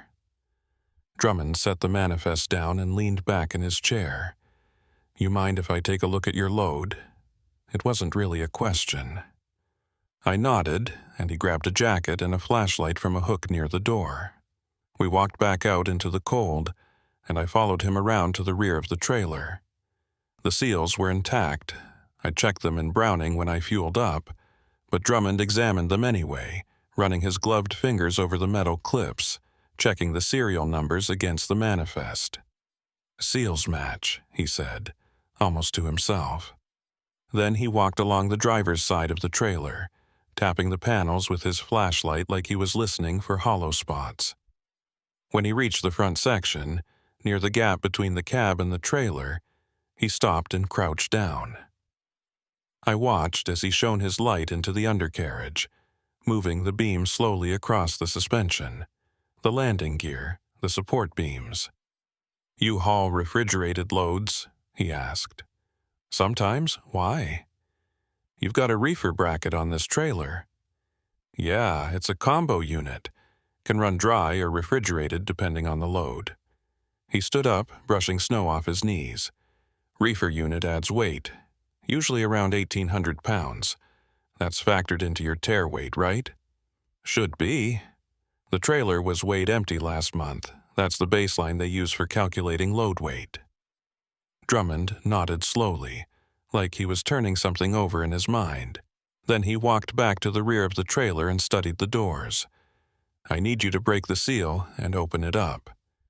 I didn't argue. I pulled the bolt cutters from the toolbox mounted behind the cab, cut the seal, and swung the doors open. The load looked exactly the way it had when I'd left Cut Bank.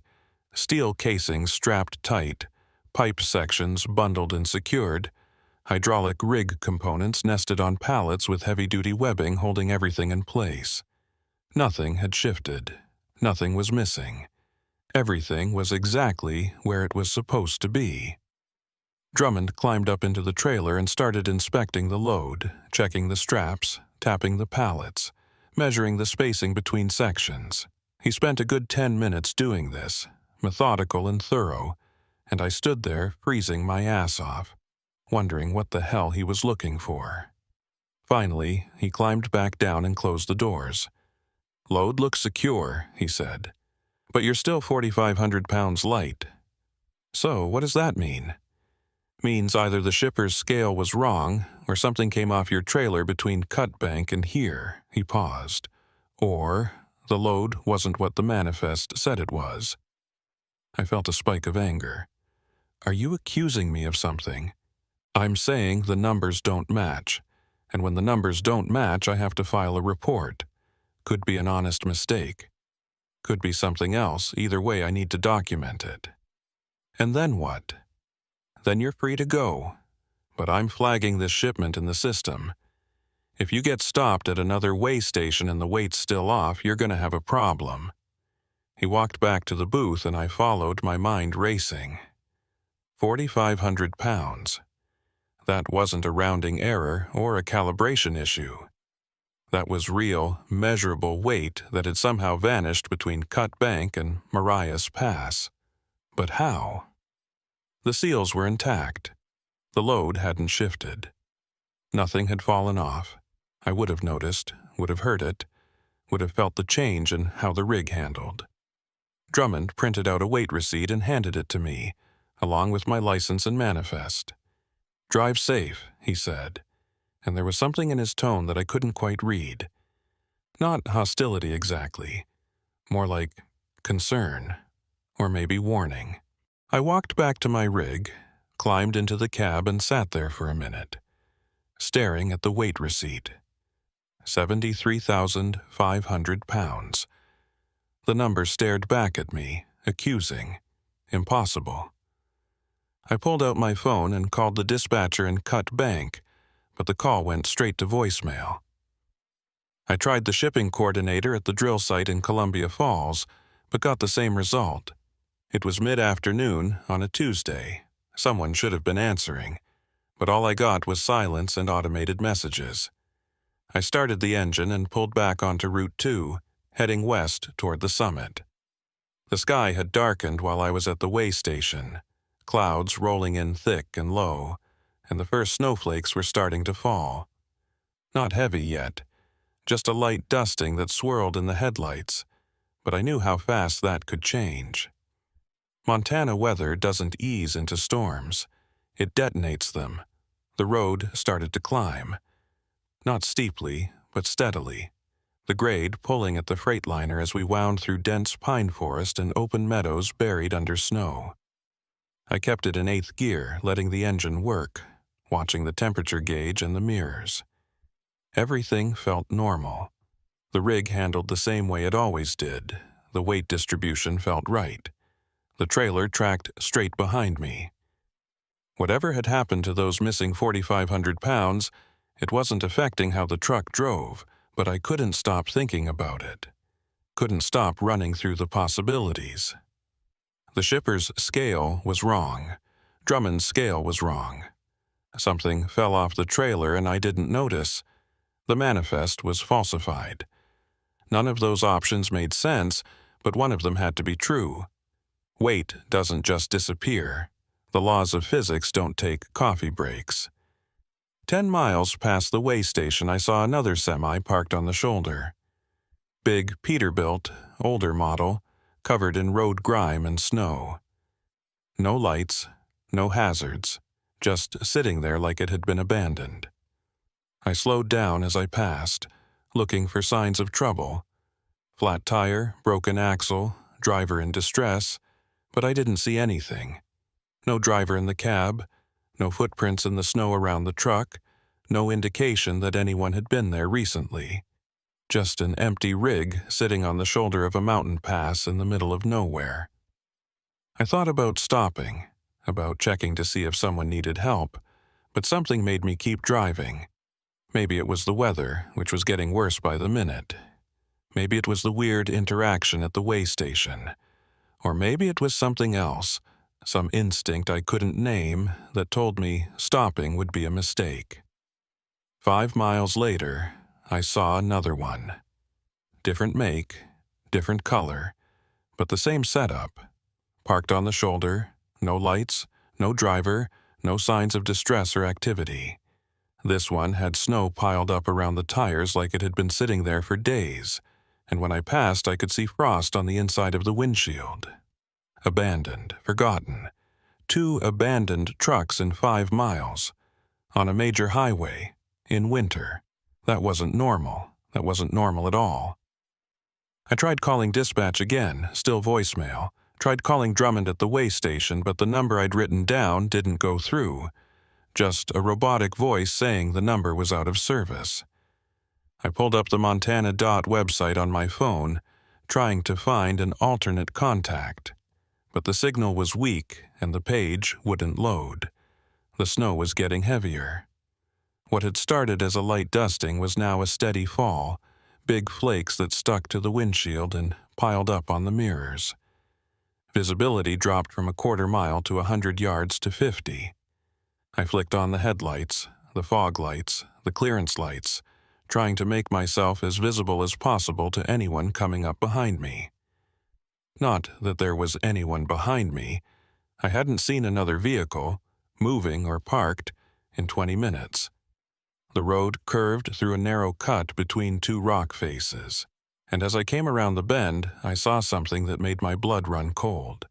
A snowplow sitting crossways across both lanes, blocking the road completely. The blade was down, cutting a furrow in the snow, and the cab was running. I could see exhaust pouring from the stack, but it wasn't moving.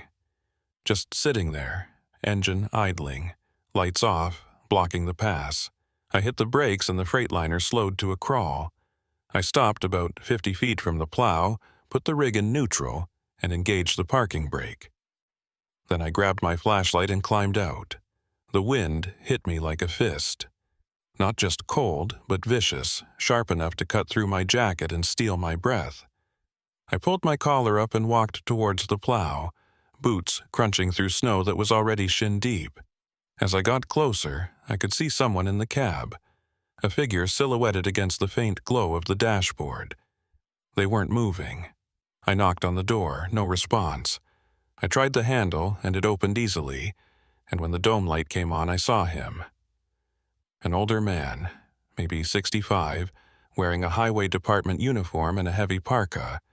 His eyes were closed, his head tilted back against the headrest, and for a moment I thought he was dead. But then I saw his chest rise and fall, slow and steady. He was breathing. He was asleep. I shook his shoulder. Hey, wake up. His eyes snapped open and he jerked upright, confused, disoriented. He looked at me like he had no idea who I was or why I was standing in his plow truck. You okay? I asked. He blinked, rubbed his face with both hands. Yeah, I'm... What time is it? Little after 4. You've got your plow blocking the road. He looked out the windshield, seemed to realize where he was, and swore under his breath. Sorry, must have dozed off. He reached for the controls and started raising the blade, but his movements were slow, sluggish, like he was fighting through a fog. You sure you're okay? I asked again. You need me to call someone? No, I'm fine, just tired. Been running this route since 5 this morning, haven't had a break. He finally got the blade up and shifted the plow into reverse, clearing the road. You heading west? Yeah, Columbia Falls. He looked at me and something in his expression shifted. You came through the way station? About 30 minutes ago. Drummond working today? Yeah, why? The plow driver, his name tag said Ovale Foreman, didn't answer right away. He just stared through the windshield at the falling snow, his jaw tight. Then he looked back at me. You have any trouble there? Depends what you mean by trouble. He said my weight was off, 4,500 pounds light. Vale nodded slowly, like that confirmed something he'd been thinking. You see any other trucks between here and the station? 2, both parked on the shoulder, looked abandoned. They were. He killed the plow's engine and climbed out, standing there in the snow with me, his face grim. Those trucks had been sitting there for 3 days. Highway patrol's been trying to figure out what happened to the drivers, but so far nothing. No distress calls, no accident reports, just gone. My stomach dropped. Gone? What do you mean, gone? I mean, they pulled off the road and never pulled back on. Trucks are intact, no signs of struggle, no blood, no bodies, just empty rigs sitting on the shoulder like someone parked them and walked away into the woods. I looked back toward my Freightliner, barely visible through the snow, and felt a chill that had nothing to do with the temperature. And Drummond, the weighmaster, what's his deal? Vale's expression darkened. Quincy Drummond's been working that station for 23 years. He's good at his job, real thorough, doesn't miss details. But lately, he trailed off, seemed to be choosing his words carefully. Lately, he's been flagging trucks that don't need flagging, finding discrepancies that don't exist, sending drivers up the pass with warnings that don't make sense. Why? Don't know. Some folks think he's losing it, getting paranoid in his old age. Others think he knows something we don't. Vale looked up at the darkening sky, at the snow coming down harder now. Either way, I'd recommend you get off this pass before dark. Weather's turning bad, and when it gets bad up here, it gets real bad, real fast. He climbed back into his plow and fired up the engine. I watched him roll forward, clearing snow as he went, his taillights disappearing into the white. And then I was alone again. Standing in the middle of Marias Pass with 4,500 missing pounds and 2 abandoned trucks and a growing sense that something was very, very wrong. I got back in my rig and started driving west, pushing harder now, trying to make up time before the storm hit full force. But I couldn't shake what Vale had said. Drivers disappearing. Trucks abandoned. Drummond flagging loads that didn't need flagging. And 4,500 pounds that had vanished into thin air. The snow kept falling. The road kept climbing.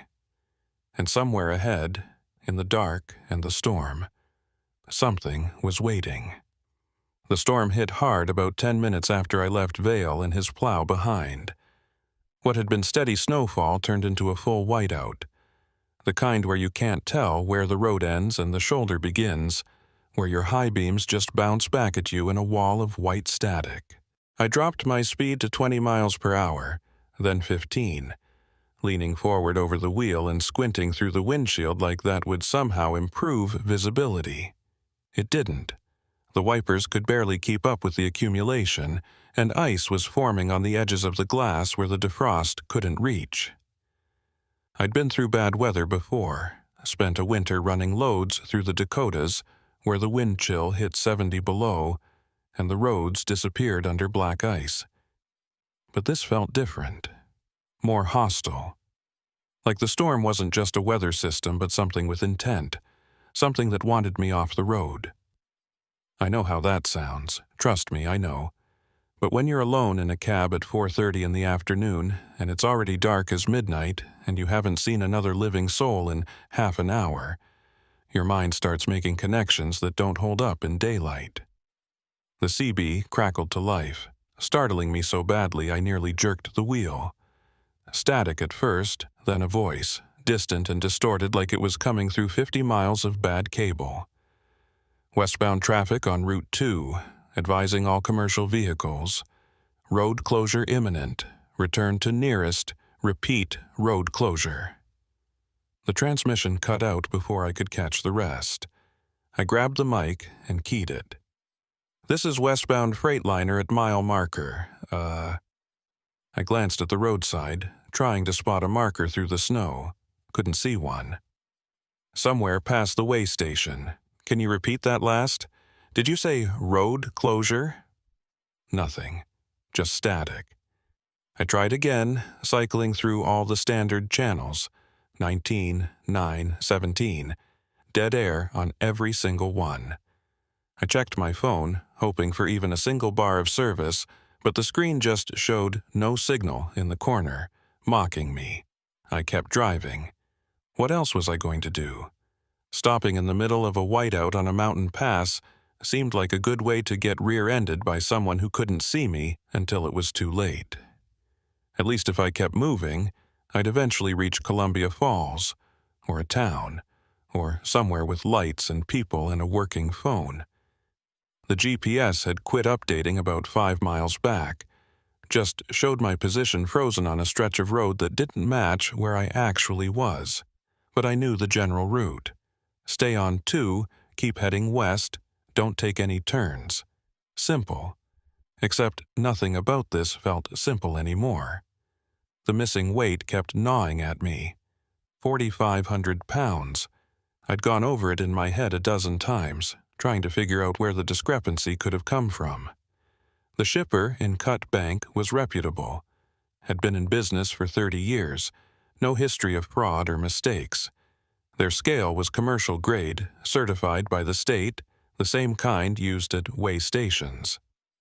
The chance of it being off by that much was essentially zero, which meant either Drummond's scale was wrong, or something had actually come off my trailer between Cut Bank and Marias Pass. But the seals were intact.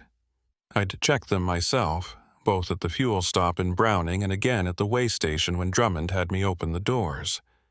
Nobody had tampered with the load, and even if they had, even if someone had somehow broken the seals and resealed them without me noticing, what could they have taken? The load was drilling equipment, massive steel components, each piece weighing hundreds of pounds, strapped down with industrial webbing. You couldn't just grab a casing and walk off with it. You'd need a forklift, a crew, time. Unless the weight had never been there in the first place. Unless the shipper had falsified the manifest, loaded me light and pocketed the difference. But why? What would be the point? They were getting paid by the client based on equipment delivered, not on weight hauled. Shorting the load would only hurt them. I was still turning this over when I saw the lights.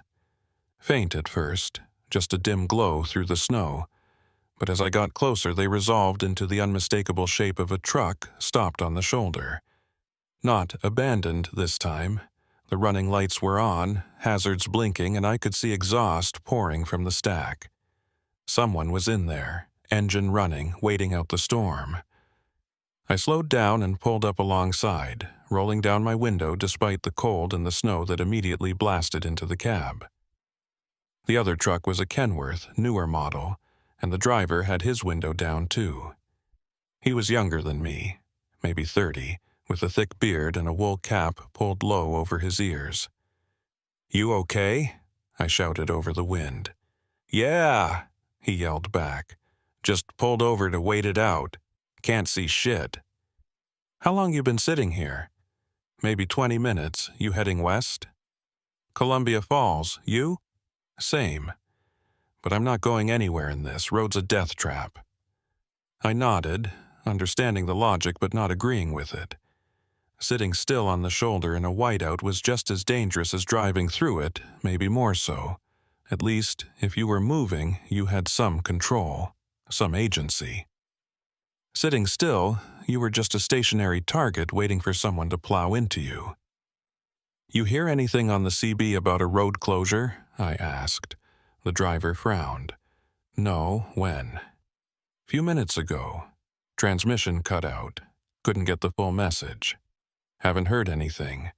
Been monitoring Channel 19 since I pulled over. Nothing but static." That was strange.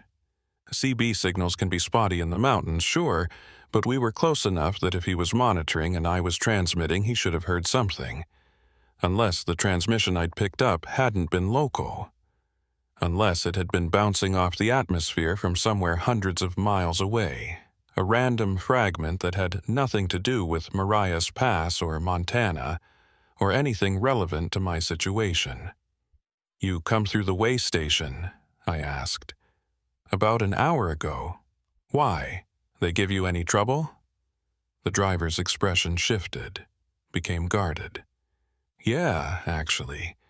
Weighmaster said my load was off. Told me I was running heavy. Wanted to see my permits." My pulse quickened. "Heavy? By how much?" 3,800 pounds. Accused me of overloading, threatened to fine me. Whole 9 yards. But my manifest was clean. Everything documented. Eventually, he let me go, but he flagged it in the system. 3,800 pounds. Different number than mine, but the same pattern. Drummond finding weight discrepancies that didn't match the paperwork. Only this driver's load was supposedly over, not under. "Let me ask you something," I said. "The scale at the weigh station, did you see the readout yourself, or did Drummond just tell you what it said?" The driver thought about it. "He told me. I couldn't see the screen from where I was parked. Why?" "Because he told me I was 4,500 pounds under. But the shipper's certified weight said I was at 78,000. And now you're saying he told you were over. Something doesn't add up." The driver stared at me, and I could see him working through it, trying to make the pieces fit. "You think he's lying, making up numbers?" "I think something weird is going on at that weigh station, and I think it might be connected to those abandoned trucks." "What abandoned trucks?" I told him what Vale had said. 2 trucks parked on the shoulder for 3 days. Drivers missing. No signs of struggle or foul play. The driver's face went pale, and he glanced in his mirrors like he was suddenly worried about what might be out there in the storm. "Jesus," he said quietly. "I saw one of those, about 8 miles back. Peterbilt, looked like it had been sitting there for days. Thought maybe it broke down and the driver got a ride out." That's what I thought too. But Vale said Highway Patrol's been investigating and they can't figure out what happened. Drivers just vanished. We sat there in silence for a moment, 2 trucks idling on the shoulder of a mountain pass in a whiteout, while the storm hammered down and the light bled out of the sky. Finally, the driver spoke again. "I'm turning around," he said. "Going back to Browning. Waiting this out at a truck stop. You should do the same." "Can't. I've got a delivery deadline. Clients expecting this equipment tomorrow morning. Screw the deadline, this doesn't feel right. He was probably correct. Every instinct I had was screaming at me to turn around, to get off this pass and back to civilization. But I'd been driving trucks for 16 years and I'd never missed a delivery, never failed to complete a run, and I wasn't about to start now. Maybe that was pride talking.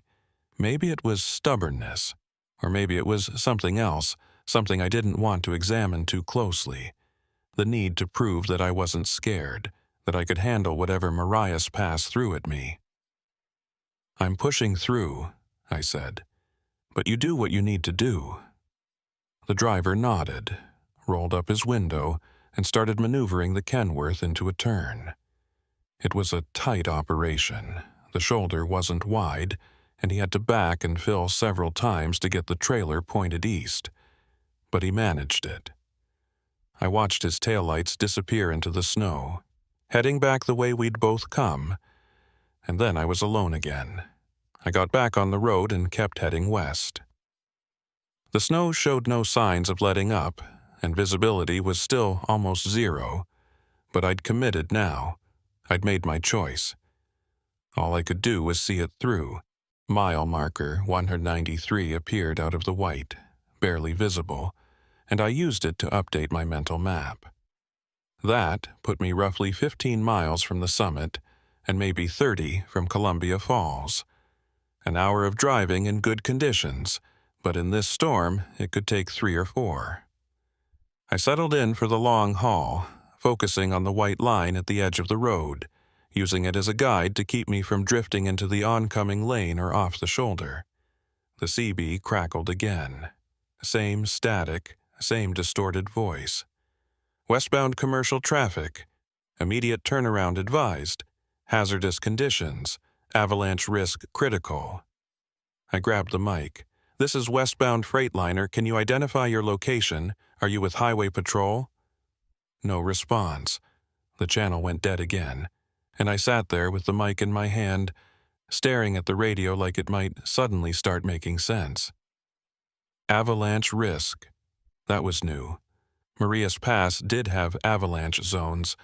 I'd seen the warning signs on previous runs, but they were all clearly marked, and the highway department usually closed those sections at the first sign of instability. If there was a real avalanche risk, Vale would have mentioned it. The fact that he hadn't made me wonder if the transmission was even real, or if I was picking up some phantom signal from a different pass, a different storm, a different emergency entirely. I kept driving. What else could I do? Around mile marker 197, I saw something in the road ahead. At first, I thought it was debris, a fallen branch, maybe, or a chunk of ice that had broken off from the rock face above. But as I got closer and my headlights hit it, I realized it was a person. Standing in the middle of the westbound lane, facing my direction, not moving. I hit the brakes, but gently, remembering the ice and the weight and the fact that panic braking in these conditions was a great way to jackknife. The Freightliner slowed, tires crunching through snow, and I brought it to a stop about 30 feet from the figure. They didn't move, just stood there, arms at their sides, head tilted slightly like they were listening to something I couldn't hear. They were wearing what looked like a heavy coat and jeans, no hat, no gloves, and even from this distance I could see they were covered in snow. Not just dusted, covered, like they'd been standing there long enough for inches to accumulate. I put the rig in park, engaged the brake, and grabbed my flashlight. Every fiber of my being was screaming not to get out, to just drive around them and keep going, but I couldn't do that. If someone was in distress, if they needed help, I had to at least check. That's the code out here, you don't leave people behind. I climbed out into the storm and immediately regretted it. The wind was brutal, strong enough to stagger me, and the snow was coming down so thick I could barely see the figure even though I was walking straight toward them. I raised the flashlight, and the beam caught their face. It was a woman, older, maybe 50, with gray hair plastered to her skull and ice forming in her eyebrows. Her skin was pale, almost blue, and her eyes were open but unfocused, staring past me at something in the distance. She wasn't blinking, wasn't shivering, wasn't showing any signs of life except for the fact that she was standing upright. "Ma'am," I called out, raising my voice over the wind. "Are you okay? Do you need help?" No response. I got closer, close enough to touch her, and that's when I saw it. Her lips were moving, not speaking exactly, but forming words, over and over, the same pattern repeating silently. I leaned in, trying to hear, trying to read her lips. The wind tore away any sound she might have been making, but I caught fragments, pieces of a phrase that didn't make sense. Not the weight, it's the balance, not the weight. I reached out to touch her shoulder, to try and snap her out of whatever hypothermic trance she was in, and the moment my gloved hand made contact, she stopped moving. Her lips stopped. Her chest stopped rising and falling.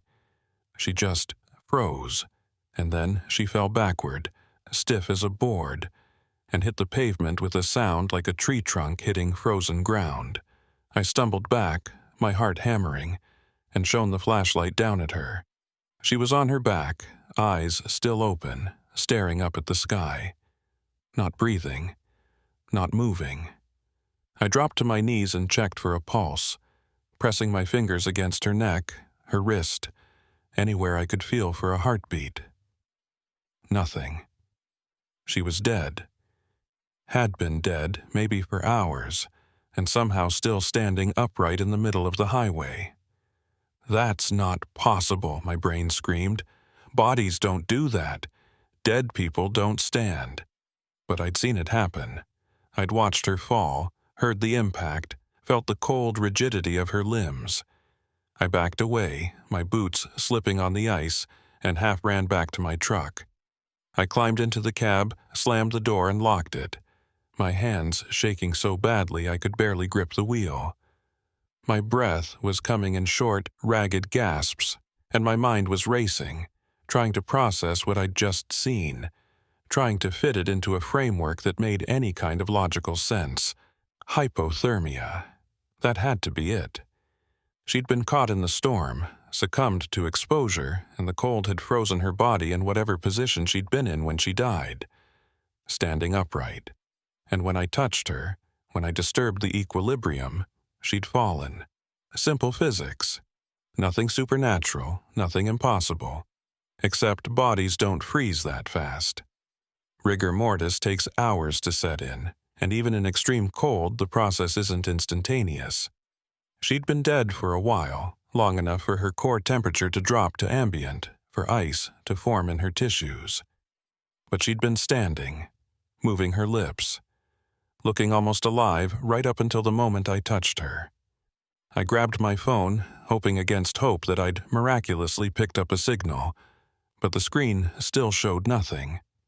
No bars, no service, no way to call for help or report what I'd found. I thought about getting back out, about trying to move her body off the road so another driver wouldn't hit her, but I couldn't make myself open the door.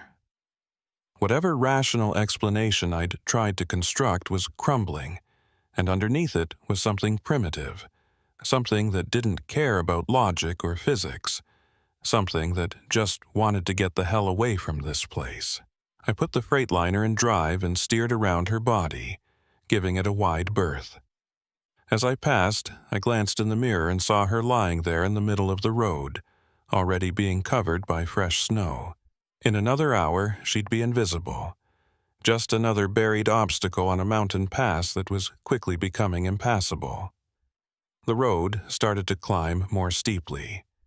I was approaching the summit now, and the grade was pulling hard on the Freightliner, forcing me to downshift to keep momentum. The storm was worse up here, if that was even possible. The wind hitting the rig in gusts strong enough to shove me sideways across the lane. I could feel the trailer swaying behind me, the weight shifting.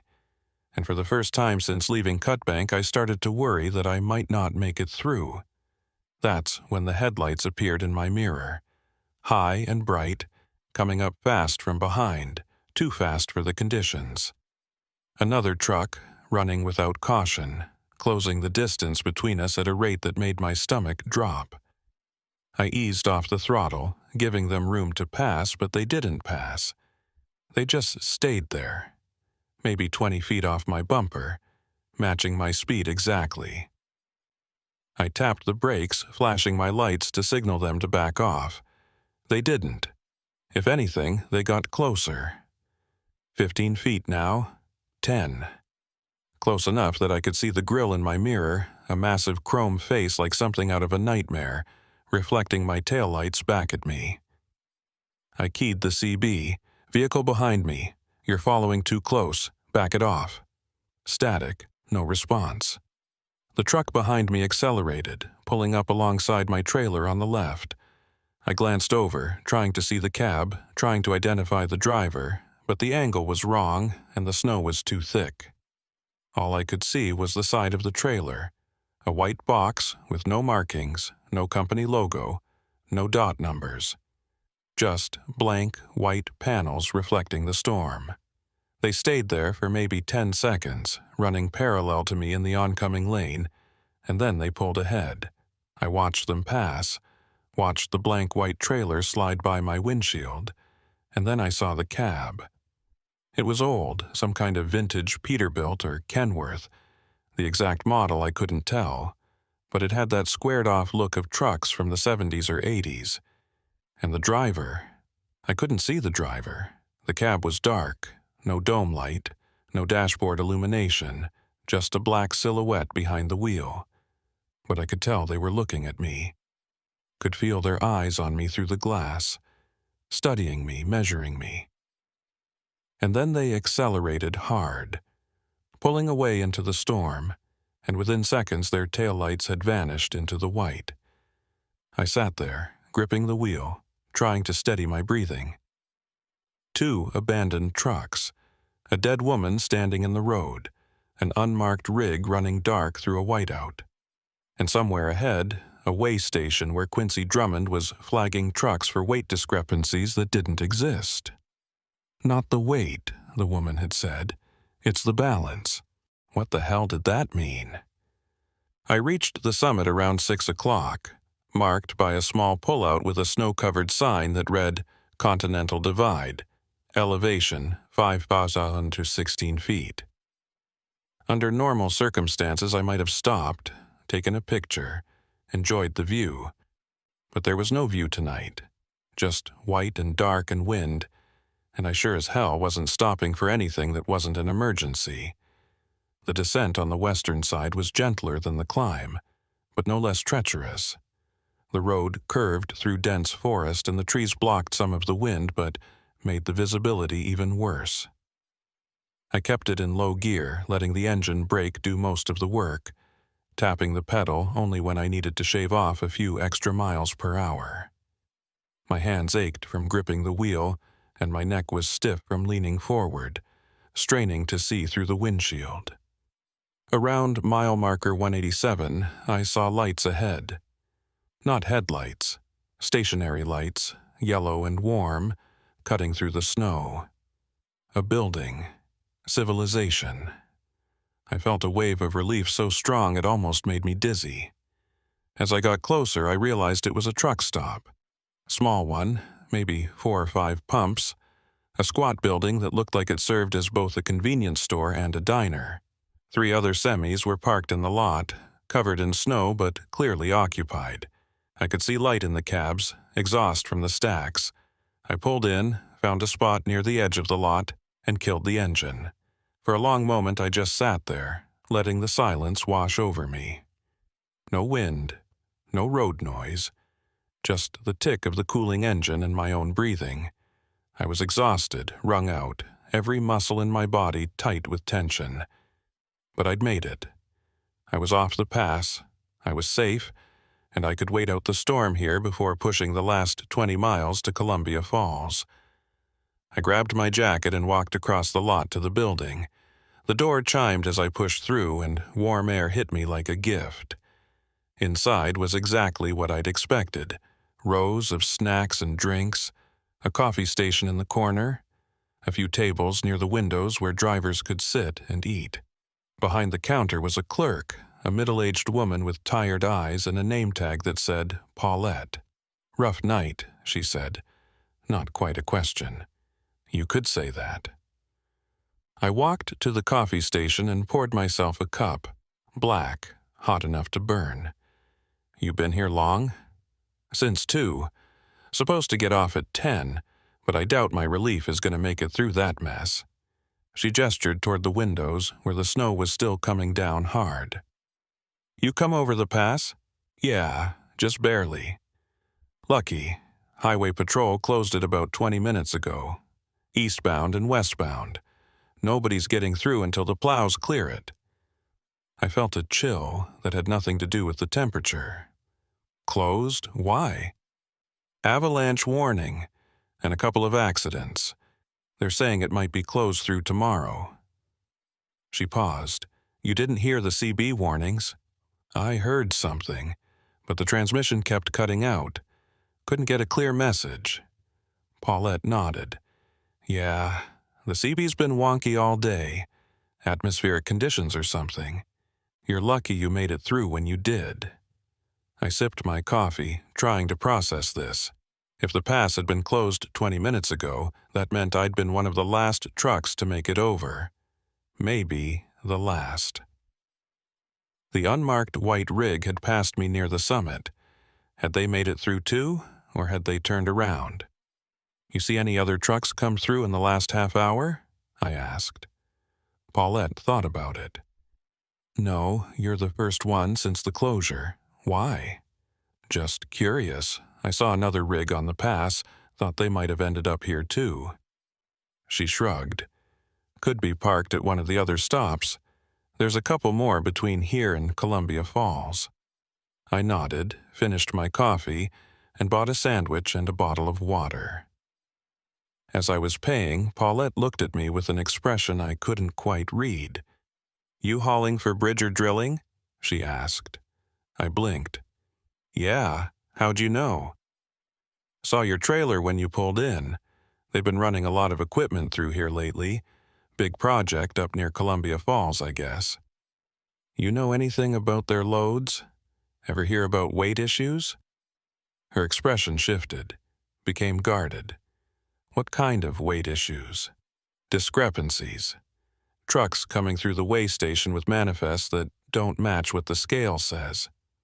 Paulette was quiet for a moment, and I got the sense she was deciding whether to tell me something. Finally, she leaned in closer and lowered her voice. "There's been talk. Drivers saying their weights are off, getting flagged by that weighmaster at Marias. Some of them swear the loads were right, that something happened on the pass. Others think the station's got faulty equipment." "What do you think?" "I think," she said carefully, "that Quincy Drummond's been working that station for a long time, and he's never had a problem before. So, if he's suddenly finding discrepancies in half the trucks that come through, either something's wrong with his equipment or something's wrong with the trucks. Or something's wrong with the pass itself." Paulette stared at me, and for just a second I saw something in her eyes. Fear, maybe, or recognition. Like I'd said something she'd been thinking but hadn't wanted to admit. "You saw something out there," she said quietly. "Didn't you?" I hesitated, not sure how much to say, but the need to tell someone, to share the weight of what I'd experienced, was overwhelming. "I saw a woman standing in the middle of the road. Dead, but standing, and when I touched her, she fell." Paulette's face went pale. "Jesus, where?" "Mile marker 197, maybe 198, near the summit." She grabbed a phone from under the counter and dialed. I listened as she reported what I'd told her to what sounded like Highway Patrol, giving them the location, describing the situation. When she hung up, she looked shaken. "They're sending someone to check it out once the storm clears," she said. "But between you and me, you're not the first driver to report something like that. There have been 3 others in the last month. People standing on the road or walking along the shoulder, always in bad weather, always near the summit. And every time someone stops to help, they find the person's already dead." My hands were shaking again. I set my coffee down before I spilled it. "What's happening out there?" "I don't know, but whatever it is, it started about 6 weeks ago, right around the time Drummond started flagging trucks for weight discrepancies. The pieces were starting to connect, forming a pattern I didn't want to see. Weight discrepancies, abandoned trucks, dead people standing upright. All of it centered on Marias Pass, all of it starting around the same time. Not the weight, it's the balance. I thanked Paulette, took my sandwich, and walked back out to my truck. The other drivers in the lot were hunkered down in their cabs, waiting out the storm, and I should have done the same. Should have climbed into my sleeper, locked the doors, and tried to get some rest before pushing the final stretch to Columbia Falls in the morning. But I couldn't shake what the woman had said. The balance. What balance? Load balance? Weight distribution? Something else entirely? I climbed into the cab and pulled out my manifest, studying it under the dome light. Everything looked normal. Load description, weight breakdown, axle distribution. But then I noticed something I'd missed before. At the bottom of the page, in small print, almost too faint to read. Special handling required. See attached documentation. I flipped through the pages, looking for the attachment. There wasn't one. Just the manifest, the bill of lading, and the shipper's weight certificate. No special documentation, no handling instructions. Nothing. I grabbed my phone and tried calling the shipping coordinator again, hoping that maybe, just maybe, I'd picked up enough signal at the truck stop to get through. The call connected, rang twice, and someone answered. "This is Burl Tatham," I said, relief flooding through me at finally getting to say my own name out loud, at finally connecting with someone who might have answers. "I'm hauling load BDG 4721 to Columbia Falls, and I've got a question about Mr. Tatham." The voice on the other end was cold, clipped. "Where are you right now?" "Truck stop on Route 2, about 20 miles east of Columbia Falls. I came through Marias Pass and you need to turn around immediately." I blinked. "What?" "Turn around and return the load to Cut Bank. Do not, under any circumstances, continue west." "I don't understand. The delivery's scheduled for tomorrow morning. The client's expecting. The delivery has been canceled. Return the load to origin. You'll be compensated for your time, but you need to turn around now." "I can't turn around. Highway Patrol closed the pass. I'm stuck here until—" The line went dead. I pulled the phone away from my ear and stared at it, my heart pounding. The call had disconnected, and when I tried to dial back, I got nothing. No signal. Like whatever brief window I'd had to make contact had slammed shut. I sat there in the dark cab, the manifest in my lap, my mind racing. The delivery was canceled, but nobody had told me until just now, and even then, only because I'd managed to get a call through. If I hadn't called, if I'd just kept driving to Columbia Falls, what would have happened? Would the client have turned me away? Would someone have been there to receive the load? Or would I have shown up at an empty lot with 73,000 pounds of drilling equipment and no one to deliver it to? And why had they told me to turn around immediately? What was so urgent about getting this load back to Cut Bank? I thought about the weight discrepancy. 4,500 pounds missing according to Drummond's scale. But the shipper's scale in Cut Bank said the load was complete, which meant either something had come off the trailer, which was impossible given the intact seals, or it had never been loaded in the first place. Or the weight hadn't changed at all. The balance had. I climbed out of the cab and walked around to the rear of the trailer. The doors were still sealed. Same metal clip I'd inspected at the weigh station. Same serial number. I pulled the bolt cutters from my toolbox and cut it off, then swung the doors open. The load looked identical to how it had looked every other time I'd checked it. Steel casings, pipe sections, hydraulic components. But as I climbed up into the trailer and walked between the pallets, I started to notice something. The spacing was off. Not by much. Maybe 6 inches, maybe less, but enough that the weight distribution had shifted. The heavy components that should have been centered over the rear axles were now sitting slightly forward, putting more pressure on the drive axles and less on the trailer suspension. Someone had moved the load. Not removed anything, just repositioned it. Carefully, deliberately, just enough to throw off the balance without being immediately obvious. But why? I was still standing in the trailer trying to make sense of it when I heard the engine. Loud, unmistakable, coming from the direction of the highway. I jumped down and looked toward the road, and that's when I saw it. The white truck. The unmarked one from the pass, rolling slowly into the truck stop lot, headlights off, moving like a ghost through the storm. And it was heading straight for my rig. I didn't think, I just moved, grabbed the trailer doors and swung them shut, fumbled with a spare seal from my toolkit, and snapped it into place with hands that were shaking so badly I nearly dropped the whole assembly. The white truck was maybe 50 yards away now, crawling through the lot with its engine rumbling low and deep, a sound that felt wrong somehow, like it was coming from inside my chest instead of from the vehicle itself.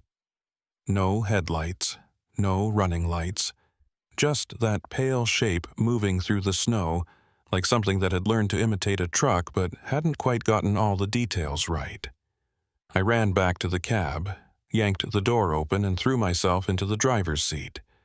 My fingers were numb and clumsy as I jammed the key into the ignition, twisted it, felt the Freightliner's engine roar to life. The white truck was 30 yards away now, angling across the lot to cut me off from the exit. I could see it more clearly in my mirrors. The cab was definitely an old Peterbilt, maybe a 359 or 379 from the 80s, but something about the proportions was off. The wheelbase looked too long, the hood too narrow, like someone had stretched it in places that shouldn't stretch. I threw the transmission into drive and stomped the accelerator. The Freightliner lurched forward, tires spinning briefly on the snow-packed pavement before finding traction. I aimed for the gap between the white truck and the fuel pumps, calculating angles and distances, praying I had enough room to squeeze through. The white truck accelerated too, matching my speed, trying to close the gap. 20 yards. 15, 10. I was going to make it. The gap was narrow but manageable, and the Freightliner was responding well, pulling hard despite the conditions. But then the white truck did something that made my blood turn to ice.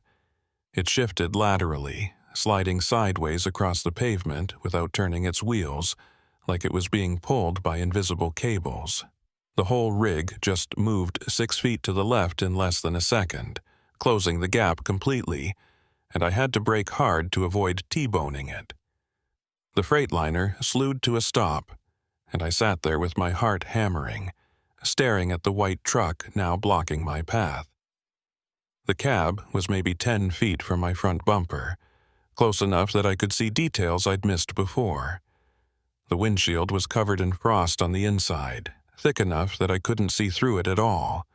The chrome grille was pitted and corroded, not with rust, but with something else. Something that looked almost organic, like the metal was diseased.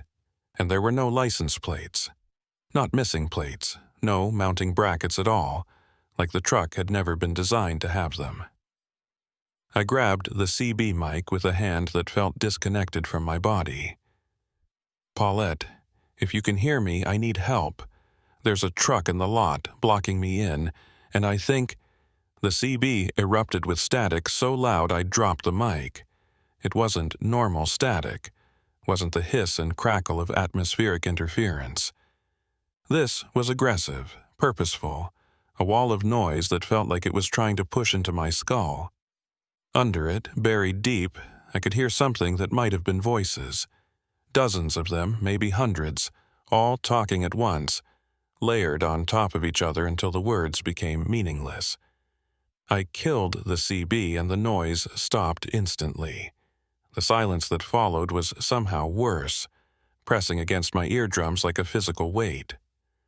I looked toward the truck stop building, hoping to see Paulette or one of the other drivers, someone who could witness what was happening, but the windows were dark. All the lights inside had gone out. The whole building was just a black shape against the white storm, and the other semis parked in the lot, the three I'd seen when I pulled in, were gone. Just gone. Empty spaces where they'd been sitting less than 5 minutes ago. The white truck's engine revved once, a deep, threatening growl, and then the cab door opened. I watched in my headlights as someone climbed down from the driver's seat. They were wearing what looked like a winter coat, dark and heavy, with the hood pulled up so I couldn't see their face. They moved slowly, deliberately, boots crunching through snow as they walked around the front of their truck and started toward mine. Every instinct I had screamed at me to run them over, to floor the accelerator and get the hell out of there, but I couldn't do it, couldn't make myself deliberately hit another person, even one who was clearly not right, clearly wrong in ways I couldn't articulate. So I sat there frozen, watching them approach, and when they got close enough I could see inside the hood. There was no face, just darkness. Not shadow, not the absence of light, but a solid black void where features should have been. The figure stopped beside my driver's side door and raised one hand, pressing it flat against my window. I could see the palm through the glass, pale, waxy, with fingers that were too long and bent at too many joints. And then it knocked. 3 slow, deliberate taps that echoed through the cab like hammer strikes. I didn't open the door. I shifted into reverse instead, cranked the wheel, and backed away as fast as I dared. The figure just stood there watching me go, that elongated hand still raised like it was waving goodbye. I got maybe 20 feet before the trailer jackknifed, the rear axles sliding on ice, and I had to stop and straighten out. When I looked up again, the figure was gone. Just gone, like it had never been there at all. But the white truck was still blocking the exit. And now I could see movement inside the trailer. Shapes pressing against the panels from the inside, bulging outward like something was trying to push through. One panel buckled, then another. Metal creaking and groaning under pressure that shouldn't exist. Whatever was in that trailer, it wanted out. I needed a plan. Sitting here in the middle of the lot wasn't an option, and trying to force my way past the white truck felt like suicide. The building was dark, possibly empty. Possibly worse than empty. The highway was closed, but maybe if I could get back on Route 2, I could find another place to shelter, another truck stop, somewhere with people and lights and the kind of normal that felt increasingly like a memory. That's when I remembered the manifests, the special handling documentation that should have been attached, but wasn't. If there was something wrong with my load, something that had triggered all of this, maybe the answers were in the paperwork I hadn't received. And if the shipping coordinator had told me to turn around immediately to get the load back to Cut Bank, maybe they knew what was really going on. I pulled out my phone, knowing it was useless but checking anyway. Still no signal. The screen showed the time, 7:43 p.m., and the battery at 18%. I'd been on Maria's Pass for almost 6 hours, and it felt like 6 days. I pulled up my saved contacts and found the number for the Cut Bank depot. The main line that should roll over to an answering service after hours. Worth a try. The call connected. I heard ringing, once, twice, and then someone picked up. "Bridger Drilling, this is dispatch." The voice was male, young, unfamiliar. "This is Burl Tatham. I'm hauling load BDG 4721 and I need to speak to someone about Mr. Tatham." The voice changed, became colder. "You were instructed to return the load to Cut Bank. Why are you still en route to Columbia Falls?" "I'm not. I'm stuck at a truck stop on Route 2. The highway's closed and I can't—" "What truck stop?" I looked around, trying to spot a sign, a name, anything. "I don't know. It's about 20 miles east of Columbia Falls, right off Route 2. There's a convenience store and there are no truck stops on that section of Route 2. I felt the words hit like a physical blow. "What? No, I'm sitting here right now. I talked to the clerk, bought coffee, there are other trucks. Mr. Tatham, listen to me very carefully. You need to get back on the highway and drive east. Do not stop. Do not investigate anything you see. Do not respond to anyone who tries to flag you down. Get back to the way station and stay there until someone comes for you. Do you understand?" "No, I don't understand. What the hell is going on? What's in my trailer?" Silence. Then, "You're not hauling drilling equipment. You never were. The load you picked up in Cut Bank is a counterweight. It's designed to balance something else, something that should never have been transported over Marias Pass. And now that the balance has shifted, the line went dead. Not disconnected, not dropped. Dead, like someone had cut the phone line with scissors. I tried calling back, but the phone just showed "call failed" over and over, and then the battery dropped to 5% and the screen went dark. I sat there in the cab, trying to process what I'd just heard. Counterweight, balance. The woman's words echoed in my mind. Not the weight, it's the balance. I was hauling a counterweight for something else, something that should never have been on the pass. But where was that something else? In my trailer? In someone else's trailer? Had it been loaded without my knowledge, hidden among the drilling equipment, and when someone shifted the weight, when they changed the balance, it had, what? Escaped? Activated? Become something it shouldn't be? The white truck's horn blared, a long, sustained blast that rattled my windows and made my teeth ache.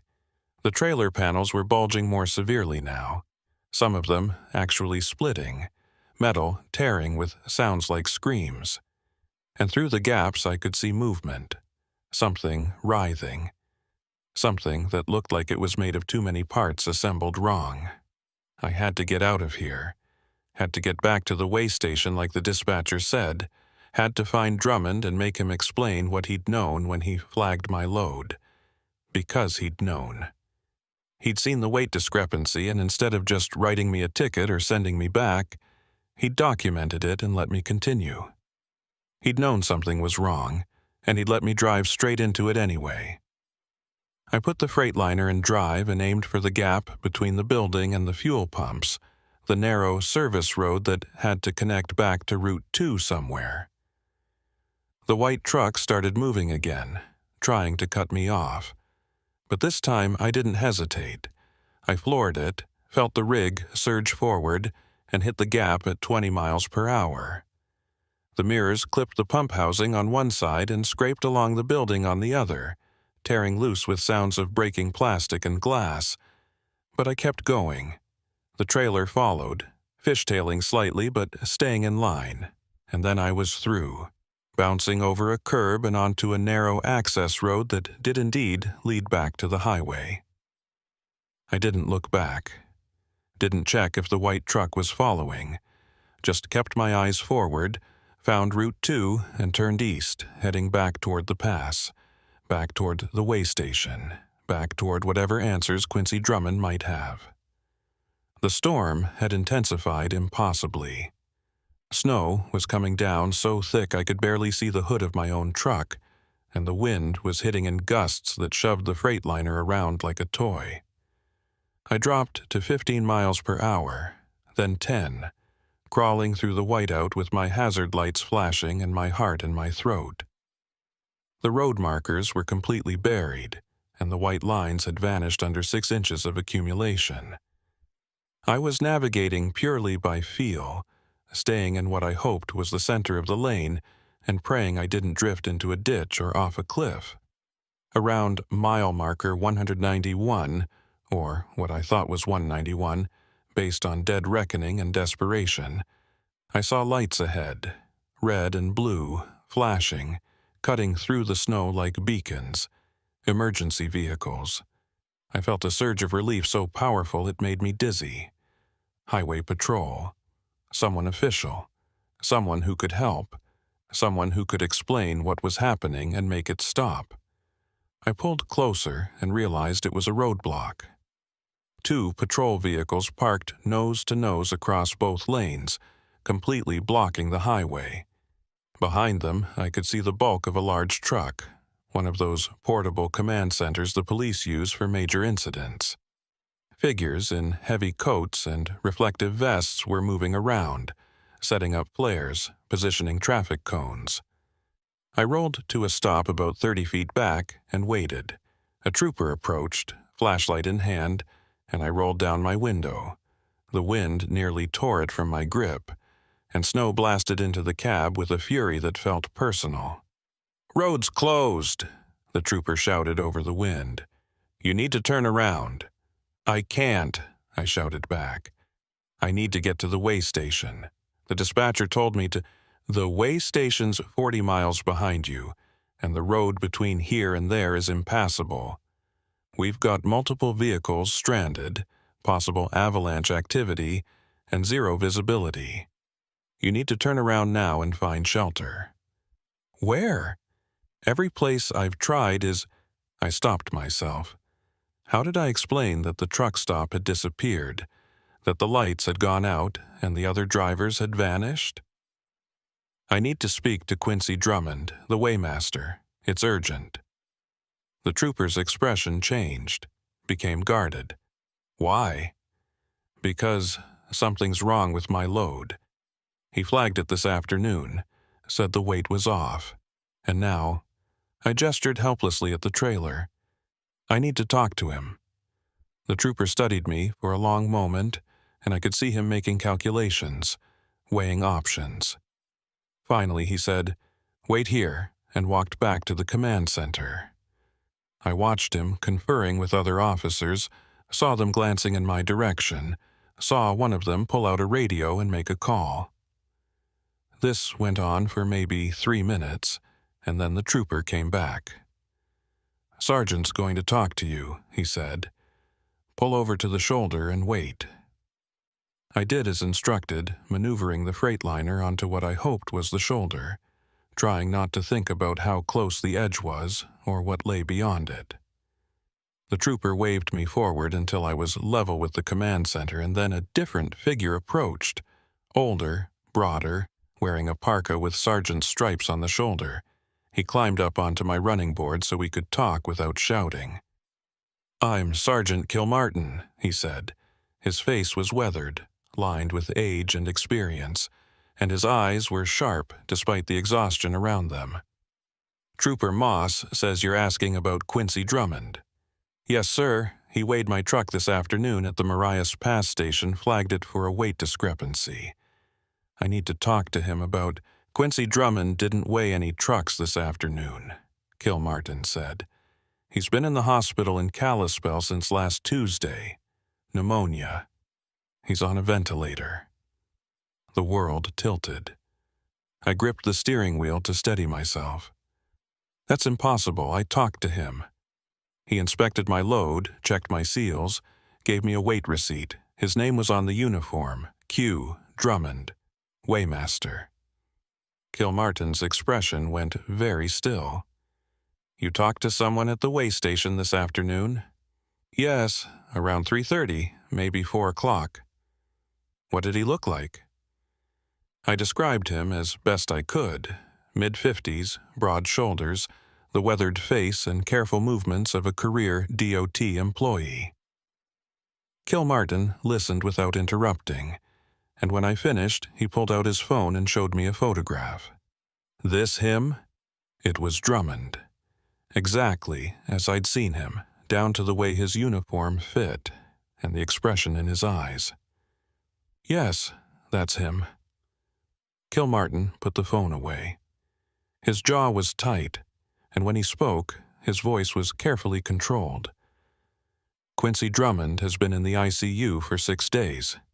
He's been unconscious the entire time. There's no way you talk to him this afternoon. I felt like the ground was dropping away beneath me. Then, who did I talk to? That's what I'm trying to figure out. Kilmartin pulled a notebook from his pocket and flipped it open. The way station has been closed since last Tuesday, when Drummond collapsed on duty. We've had it locked down, no one in or out except our investigators. But you're the 4th driver in the last week to report stopping there and being weighed by someone claiming to be Drummond. 4th? Yeah? And all 4 of you were flagged for weight discrepancies. All 4 were told your loads didn't match your manifests. He looked at me hard. 3 of those drivers are missing. Their trucks were found abandoned on the pass. No signs of struggle, no indication of where they went. You're the first one we've actually been able to locate and talk to. The abandoned trucks, the missing drivers, it was all connected, all part of the same pattern. Someone, or something, was using the way station, using Drummond's identity to flag certain trucks. But why? What was the purpose? What about the loads? I asked. The trucks that were abandoned, were their loads intact? Kilmartin hesitated. That's the strange part.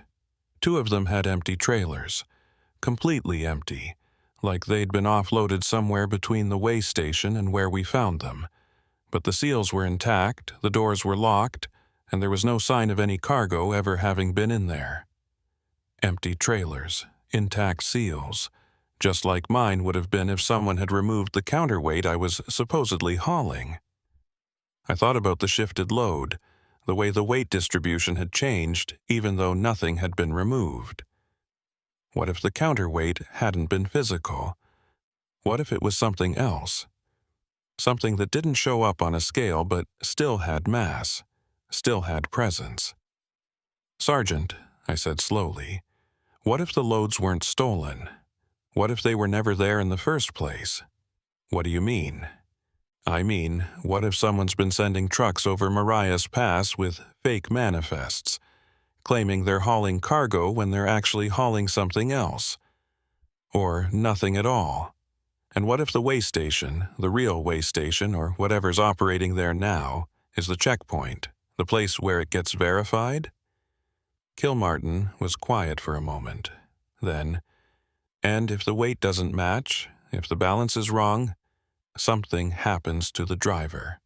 Not just the driver. Something gets released. Something that was being held in place by the counterweight. I told him about the phone call, about the dispatcher telling me I wasn't hauling drilling equipment, that the load was designed to balance something else. I told him about the white truck at the truck stop, about the panels bulging and tearing, about the figure with no face. Kilmartin listened to all of it, his expression growing darker with every detail. When I finished, he was quiet for a long time, staring out at the storm. Finally, he said, "The truck stop you described, the one 20 miles east of Columbia Falls. That location burned down in 2003. It's been an empty lot for 20 years. I felt the cold seep into my bones, colder than the wind, colder than the snow.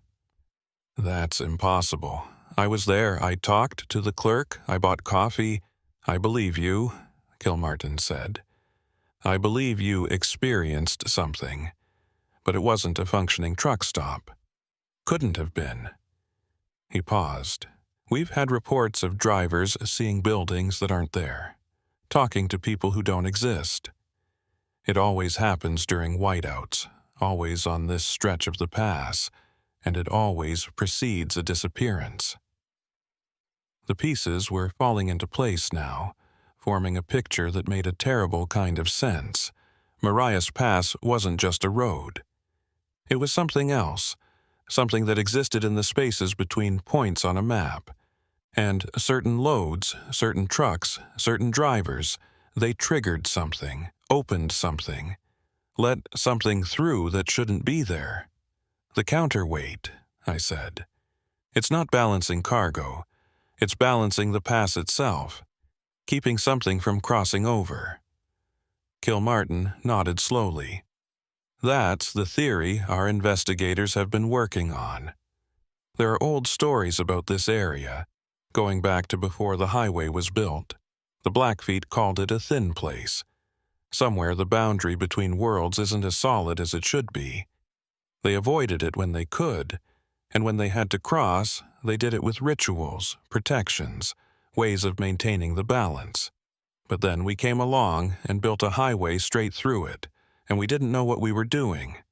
Or maybe we did, and we built it anyway. So what do?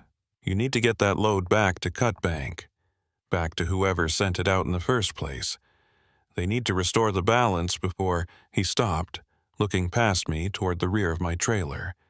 His face went pale. I turned to look. The trailer was shaking. Not swaying in the wind, but shaking from the inside, rhythmic and deliberate, like something massive was shifting around. And I could hear sounds now, even over the storm. Deep groaning, metal under stress, and underneath it all something that might have been breathing. "Drive," Kilmartin said quietly. "Drive east, back toward the way station. Don't stop for anything. When you get there, pull onto the scale and wait. Someone will meet you. Who? I don't know, but every driver who's made it this far and followed those instructions has survived. The ones who didn't..." He didn't finish the sentence. He climbed down from my running board and signaled to the other troopers. They started moving the patrol vehicles, clearing a path through the roadblock. I waited until they were positioned, then shifted into drive and rolled forward slowly. As I passed the command center, I saw faces watching from the windows. Officers, investigators, people who'd seen things they couldn't explain and learned to accept it as part of the job. The roadblock fell away behind me, and I was alone again on the pass, heading east, back toward the way station where someone who wasn't Quincy Drummond had weighed my truck and set all of this in motion. The trailer was shaking harder now, violent enough that I could feel it through the cab, and the sounds were getting louder, more insistent. Whatever was in there, it was waking up, getting stronger, testing the boundaries of its containment. I pushed the Freightliner as hard as I dared, fighting through the whiteout, trying to ignore the way my headlights kept catching movement in the trees, shapes that loped alongside the truck on legs that bent wrong. The CB was screaming static again, and under it I could hear those voices, hundreds of them, thousands maybe, all speaking in languages I didn't recognize but somehow understood. They were angry, hungry.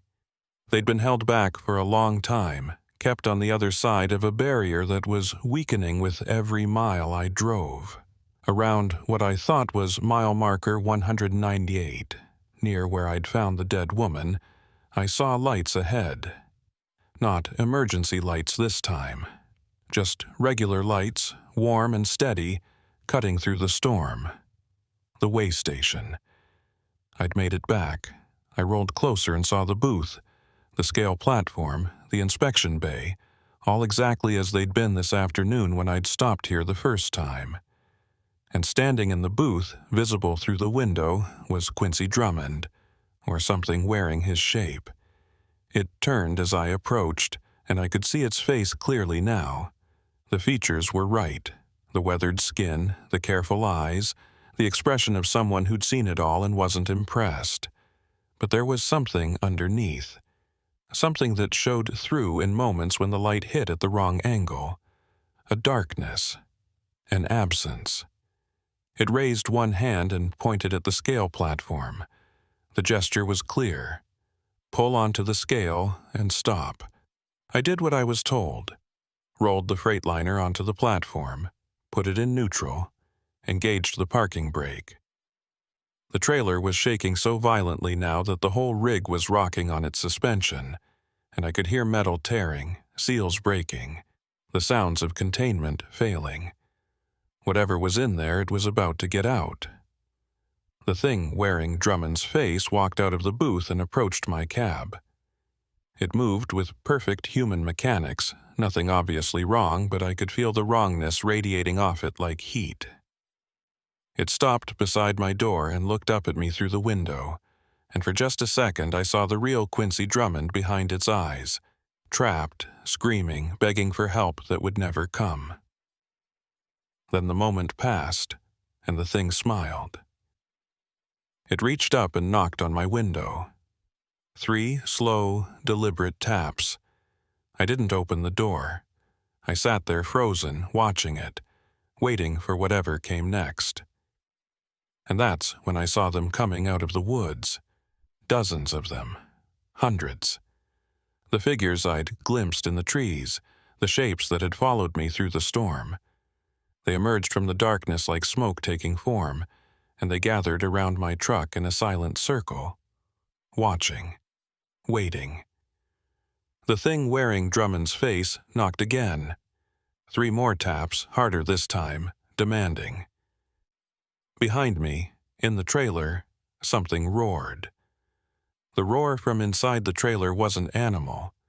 It wasn't mechanical either. It was something else entirely, something that existed in the space between sound and vibration, resonating in my bones and teeth and the base of my skull. The Freightliner rocked on its suspension, and I could see stress fractures spreading across the trailer panels like spider webs, metal warping and buckling under pressure that shouldn't be possible. The thing wearing Drummond's face stood beside my door, perfectly still now, no longer knocking, just waiting. And the figures surrounding my truck, I could see them more clearly now in the glow of my running lights. They looked almost human, almost convincing, but their proportions were wrong in subtle ways. Arms too long, legs that bent at too many joints, heads that tilted at angles that would have snapped a normal neck. They wore clothing that might have been real once. Winter coats, work boots, trucker gear, but now looked like costumes, like something trying to remember what humans wore and getting the details slightly off. I needed to think. Needed to figure out what Kilmartin had meant when he said drivers who pulled onto the scale and waited survived. Waited for what? What was supposed to happen here? Was someone coming to help me, or was this just a holding pattern? A way to keep me in place while whatever was in my trailer finished breaking free? The scale readout mounted on a pole beside the booth flickered to life, and I watched the numbers climb. 10,000 pounds, 20,000, 40, 60. They kept going, well past the 73,000 Drummond. The real Drummond, or the thing that had pretended to be him, had measured this afternoon. 80,000, 90, 100. The numbers accelerated, spinning faster, climbing into ranges that made no physical sense for a load that shouldn't weigh more than 78,000 pounds fully loaded. At 150,000 pounds, the display stopped. Then it started counting backward. 149, 148, 147. The numbers dropped steadily, like something was draining out of the trailer, transferring somewhere else. I looked in my mirrors and saw the figures around my truck beginning to move, swaying in unison like grass in wind, their mouths opening and closing in silent synchronization. The trailer shook again, harder this time, and I heard a sound like fabric tearing. One of the panels split completely, a jagged vertical tear that ran from top to bottom, and through the gap I could see nothing, empty space. Not darkness, not shadow, but genuine void, an absence so complete it hurt to look at. The tear widened, spreading like a wound, and more of the panel fell away. The void inside pulsed, expanding and contracting like something breathing, and I realized with mounting horror that the trailer wasn't containing something. It was containing nothing. A pocket of absolute emptiness that should have collapsed on itself but was being held open by the counterweight, by the carefully balanced load that someone had deliberately shifted. And now that the balance was broken, the void was growing.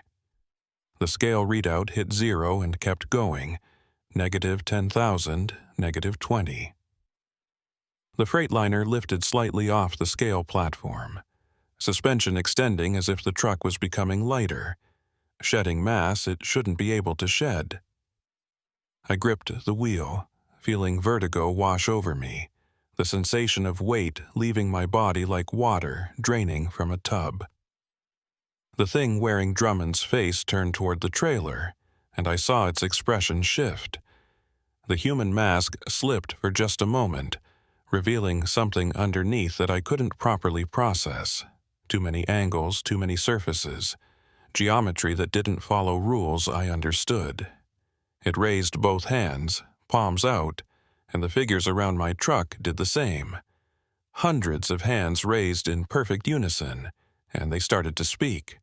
Not English, not any language I recognized, but I understood it anyway, the same way I had understood the voices on the CB. They were chanting, reciting something that felt older than the mountains, older than the road, older than the concept of roads themselves. A formula, a binding.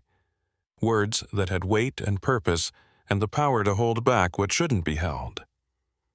The void in my trailer pulsed again, and something emerged from it. Not out exactly, more like through, like it was pushing against a membrane that separated here from somewhere else. I saw an appendage, or what might have been an appendage, something that looked like it was made of condensed static and broken light.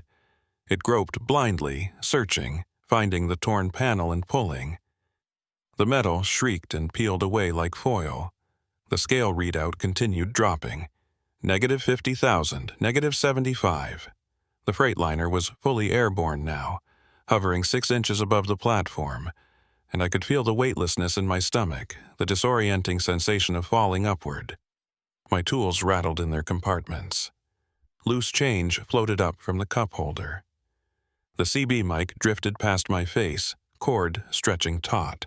More of the trailer tore away.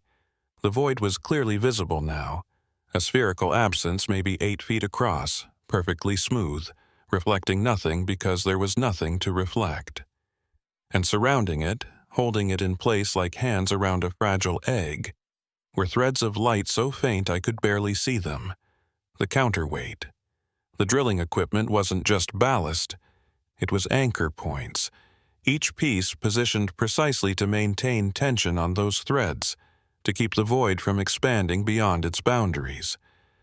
But the balance had shifted. The threads were slack on one side, taut on the other, and the void was stretching, elongating, testing its limits. The figures chanting grew louder, more urgent, and I felt the air pressure change. A sudden, crushing weight that drove the Freightliner back down onto the scale platform with enough force to bottom out the suspension. The scale readout flickered, jumped to positive numbers briefly, then dropped back into negatives. Whatever they were doing, it wasn't working. Or it wasn't working fast enough. I needed to do something. Couldn't just sit here watching reality tear apart in my trailer while entities wearing human faces tried to patch it back together. Kill Martin had said to wait, that someone would meet me, but I'd been here for, I checked the clock on the dash, 18 minutes. 18 minutes of watching the void grow. Watching my truck defy physics. Watching the storm outside intensify to levels that made the earlier whiteout look tame by comparison. Then I remembered something the dispatcher had said during that brief phone call before the line went dead. The load you picked up in Cut Bank is a counterweight.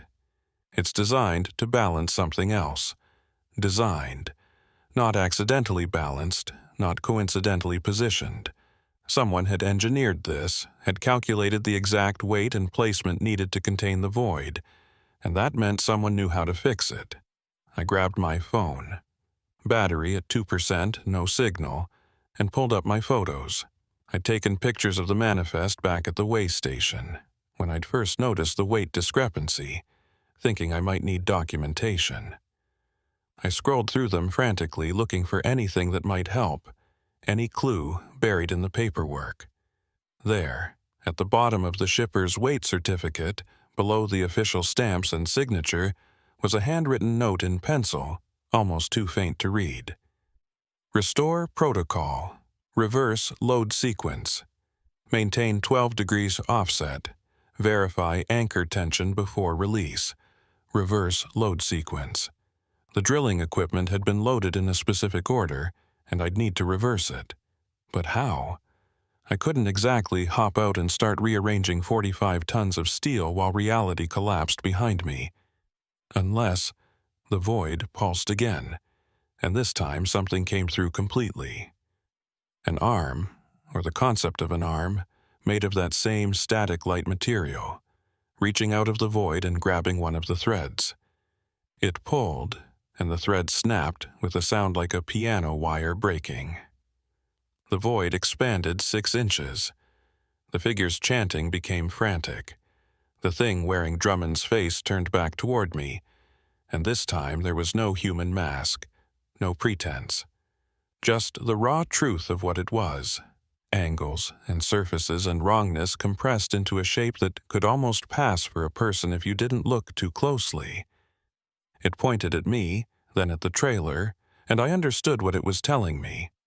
Fix it. Restore the balance. Or everything within 100 miles would be pulled into that void, consumed by the nothing, erased from existence so completely that even the memory of it would vanish. I couldn't reverse the load sequence from the cab, but I could shift the weight. The Freightliner had air suspension, computer-controlled, designed to adjust pressure in individual airbags to level the load. If I could access the suspension controls, maybe I could redistribute the weight, restore some of the original balance even if I couldn't fix it completely. I popped the panel under the dash that housed the suspension computer. Wires and circuit boards, color-coded and labeled, accessible for roadside repairs. I'd worked on this system before, knew the basics, could manually override the auto-leveling to adjust individual corners. I started pulling connectors, swapping them, watching the dashboard indicators flicker as the suspension responded. The Freightliner tilted, the front end rising as I increased pressure in the forward airbags and decreased it in the rear. The trailer followed, angling upward, and I heard the load shifting inside. Steel casings sliding, pipe sections rolling, the entire mass of the counterweight moving backward. The void pulsed, contracted slightly, and one of the broken threads reconnected with a flash of light. I kept adjusting, trial and error, making changes and watching for results, trying to visualize how the weight distribution would affect the tension on those threads.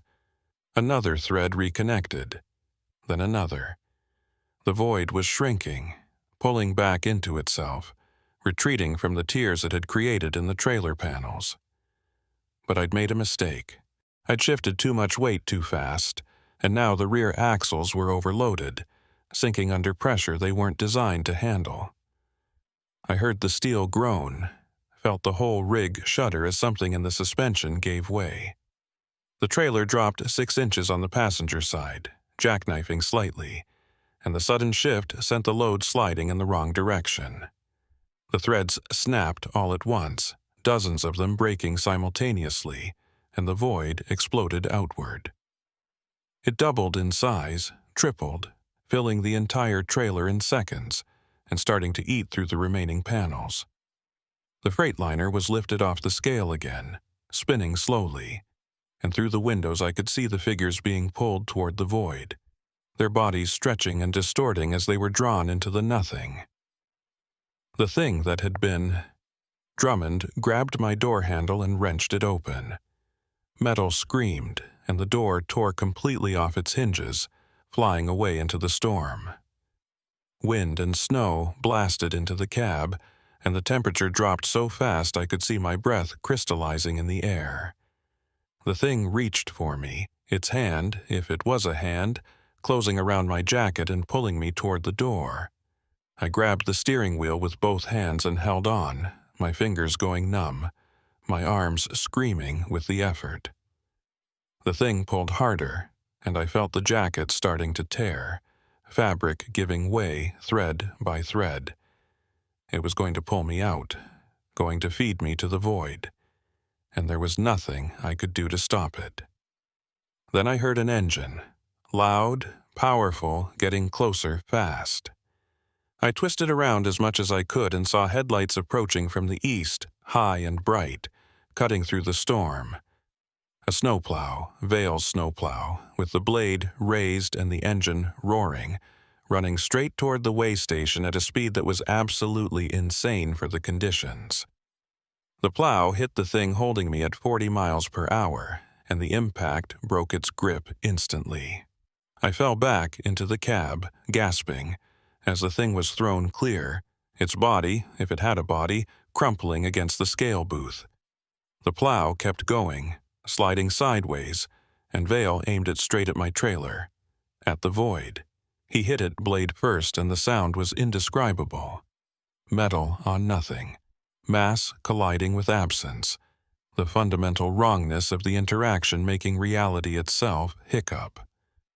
The void collapsed inward, contracting so fast it created a vacuum that pulled everything nearby toward it. Snow, debris, the figures that were still standing, even the air itself. And then it was gone. Just gone, like it had never existed, leaving only a trailer full of drilling equipment and a snowplow embedded 3 feet deep in twisted steel. The Freightliner dropped back onto the scale platform hard enough to crack the concrete. Every warning light on the dash lit up at once, and smoke started pouring from under the hood. I killed the engine, popped the brake, and just sat there shaking, trying to process what had just happened. Vale climbed out of the plow, moving slowly, checking himself for injuries. He looked up at me through the open door, and his expression was grim but unsurprised, like he'd known this was coming, like he'd been preparing for it. "You okay?" he called up. I couldn't speak, just nodded. "Good, we need to move. This place isn't safe, and we don't have much time before—" He stopped, looking past me toward the scale booth. His face went pale. "Christ, get out. Get out now." I looked where he was looking and saw it.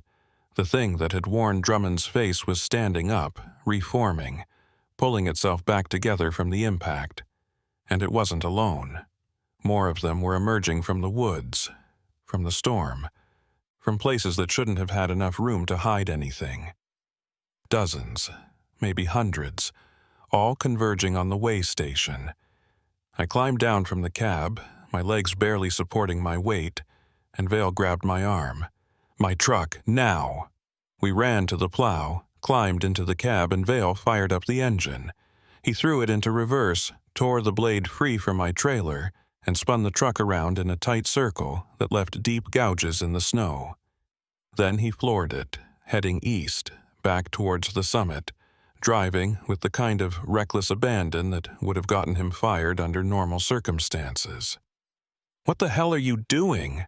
I shouted over the engine noise. "Getting us out of here before they realize we're gone. That way station's a focal point, a weak spot where the barrier's already thin. What you did, shifting the load, breaking the counterweight, you didn't just release what was in your trailer, you opened a door, and now everything on the other side knows it's there. So, where are we going? Cut bank. Back to whoever sent you out with that load in the first place. They're the only ones who can close this properly." We drove in silence for several minutes, the plow's headlights barely penetrating the storm.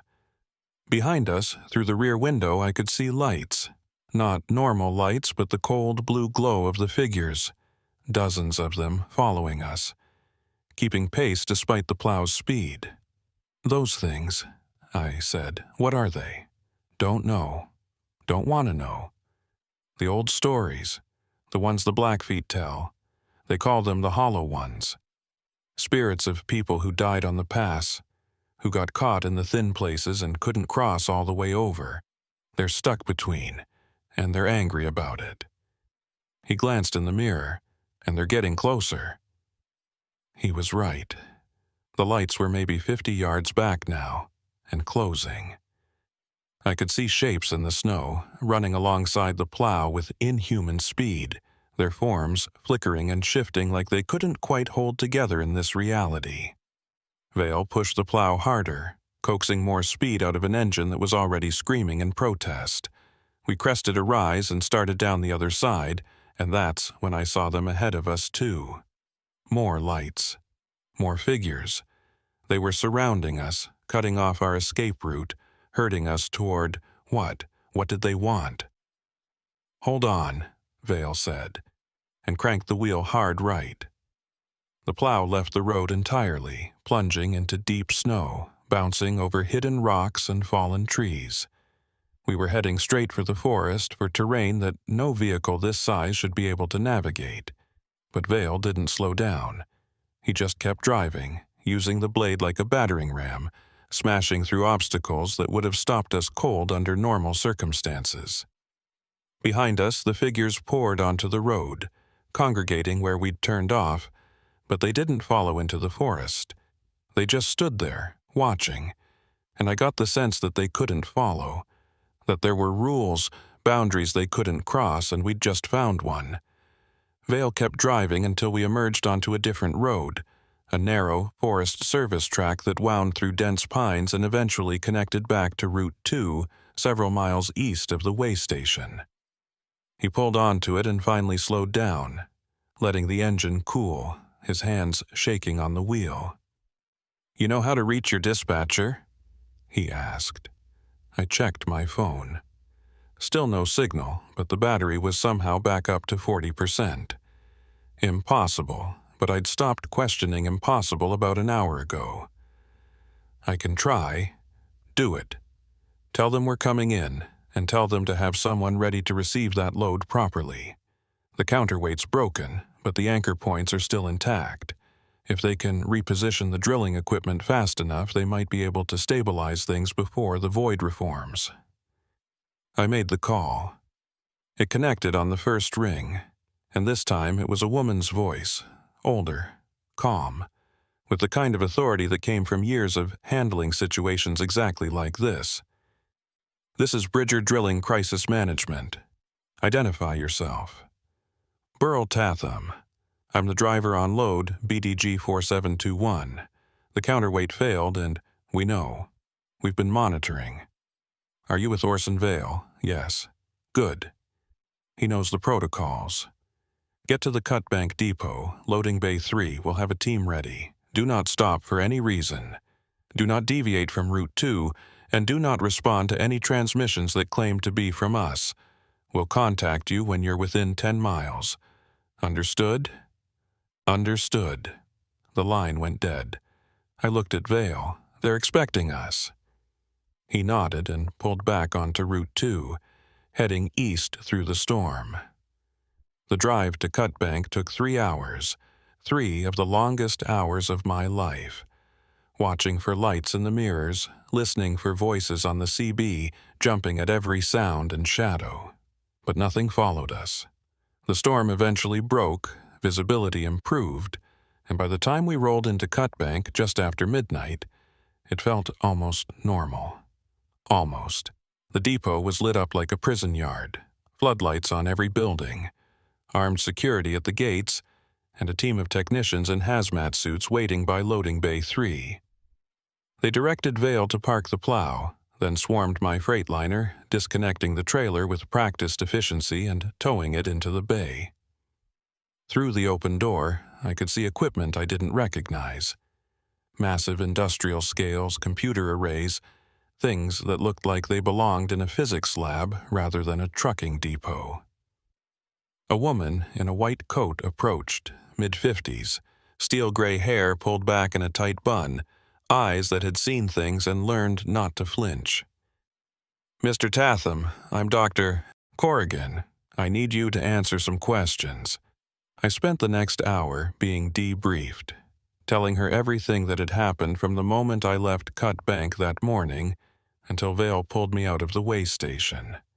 She listened without interrupting, occasionally making notes on a tablet, and when I finished she was quiet for a long moment. "The void you described," she said finally, "did it appear to have any structure? Any pattern to how it expanded?" "It pulsed, like breathing. And there were threads, really thin lines of light, holding it in place." She nodded, like I'd confirmed something she already suspected. "Those were containment filaments. The counterweight maintains them through quantum entanglement. Don't ask me to explain the physics, I barely understand it myself. What matters is that when you shifted the load, when you broke the balance, you destabilized the entanglement and the filament snapped. The void started expanding into normal space, and if Vale hadn't collapsed it when he did," she trailed off, "what would have happened? Best case scenario? Everything within 20 miles gets pulled into a pocket dimension where physics doesn't work the same way. Worst case? The void keeps expanding until it reaches critical mass and collapses into a genuine singularity. Black hole, right here in Montana." I felt sick. "And you people knew this was possible? You've been sending trucks over Marias Pass with these things in the trailers." "Not things. Plural is incorrect. There's only one void, and it's stationary. The pass itself, specifically the area around the summit, sits on top of it. We don't fully understand why, but the geological surveys show massive gravitational anomalies, quantum fluctuations, all the hallmarks of a weak point in space-time. The highway construction in the 1920s must have disturbed something, created a tear, and it's been growing ever since. So the counterweights are temporary measures. We send them through periodically to measure the void's expansion rate and reinforce the containment. Usually, it's automated, remote-operated equipment that doesn't require human drivers. But sometimes the system fails, the automation doesn't work, and we have to send someone through manually." She looked at me. "You weren't supposed to be on that run. The original driver, Eugene Adderley, he's one of ours. Trained for this. He would have known how to handle the weight shift, would have recognized the signs before it became critical. But someone tampered with his truck, drugged him, and put you in his place." "Who? Why?" "We're still investigating. But whoever did it knew about the void, knew about the counterweight protocols, and knew that putting an untrained driver on that route would likely result in a containment failure. We think there's a group. We don't have a name for them, but they've been interfering with our operations for years. They believe the void should be allowed to expand, that it's a natural phenomenon we're foolishly trying to contain." I thought about the figures at the way station, the thing wearing Drummond's face. Are they human? Dr. Corrigan's expression darkened. "Some of them were once. Others, we don't know what they are. The void doesn't just pull in matter. It pulls in consciousness, identity, memories. People who die near it, their patterns get absorbed, and sometimes those patterns reconstitute on the other side. They're not ghosts, not in any traditional sense, more like echoes, recordings. And they can be dangerous because they remember being human, remember having wants and needs, but they don't have the constraints anymore. The rules that apply to us don't apply to them. What happens now? Now we restore the counterweight properly, reinforce the containment, and hope it holds for another 6 months. Then we'll do it again, and again, for as long as necessary." She paused. "You did well, Mr. Tatham. Better than most civilians would have done in that situation. The fact that you figured out how to redistribute the weight, even partially, probably saved a lot of lives. I had help, I said, nodding toward Vale. He was leaning against his plow, smoking a cigarette, looking exhausted. Orson knows more about the pass than anyone except the Blackfeet elders. He's pulled more drivers out of bad situations than I can count. We've been trying to recruit him for years, but he prefers to work independently. She smiled slightly. Says he doesn't like being told what to do. By the time they finished with my debriefing, it was nearly 3 a.m. They offered me a room at a company facility in town, medical evaluation, compensation for damages to my truck, and a non-disclosure agreement that came with enough zeros to make me forget most of what I'd seen. I signed it. Not because of the money, but because I knew nobody would believe me anyway. Who would? Dead women standing on highways, voids that eat reality, figures wearing human faces like masks. It sounded insane even to me, and I'd lived through it. They released me around dawn. My Freightliner was totaled. The suspension damage from the weight shifts had cracked the frame in 3 places, and the trailer was a complete loss. Insurance would cover some of it, the company would cover the rest, and I'd be assigned a new rig within a week. Everything back to normal, like nothing had happened. Except I knew better. I spent the next 3 days in a motel in Cutbank, sleeping fitfully, jumping at every sound. On the 4th day, Vale came by. He knocked on my door around noon, and when I opened it, he was holding 2 cups of coffee and a newspaper. "Thought you might want to see this," he said, handing me the paper. The headline read, "Avalanche closes Marias Pass. Highway may remain shut for weeks." Below it was a photo of the pass showing massive snowdrifts and what looked like a rock slide that had buried both lanes. The article talked about record snowfall, unstable conditions, the need for extensive geological surveys before the road could be safely reopened. "Convenient," I said. "Yeah, they do that sometimes. Close the pass for maintenance or weather when they need to run operations without civilian interference. This'll give them time to stabilize the void properly, reinforce the containment, maybe install some additional monitoring equipment. And the way station, being dismantled. Whatever was operating it, whatever was wearing Drummond's face, it's gone now. Real Drummond's recovering, by the way. Woke up 2 days ago, no memory of the last week. They're calling it a medical miracle." I sipped the coffee. It was terrible, but it was hot. "You gonna keep doing this?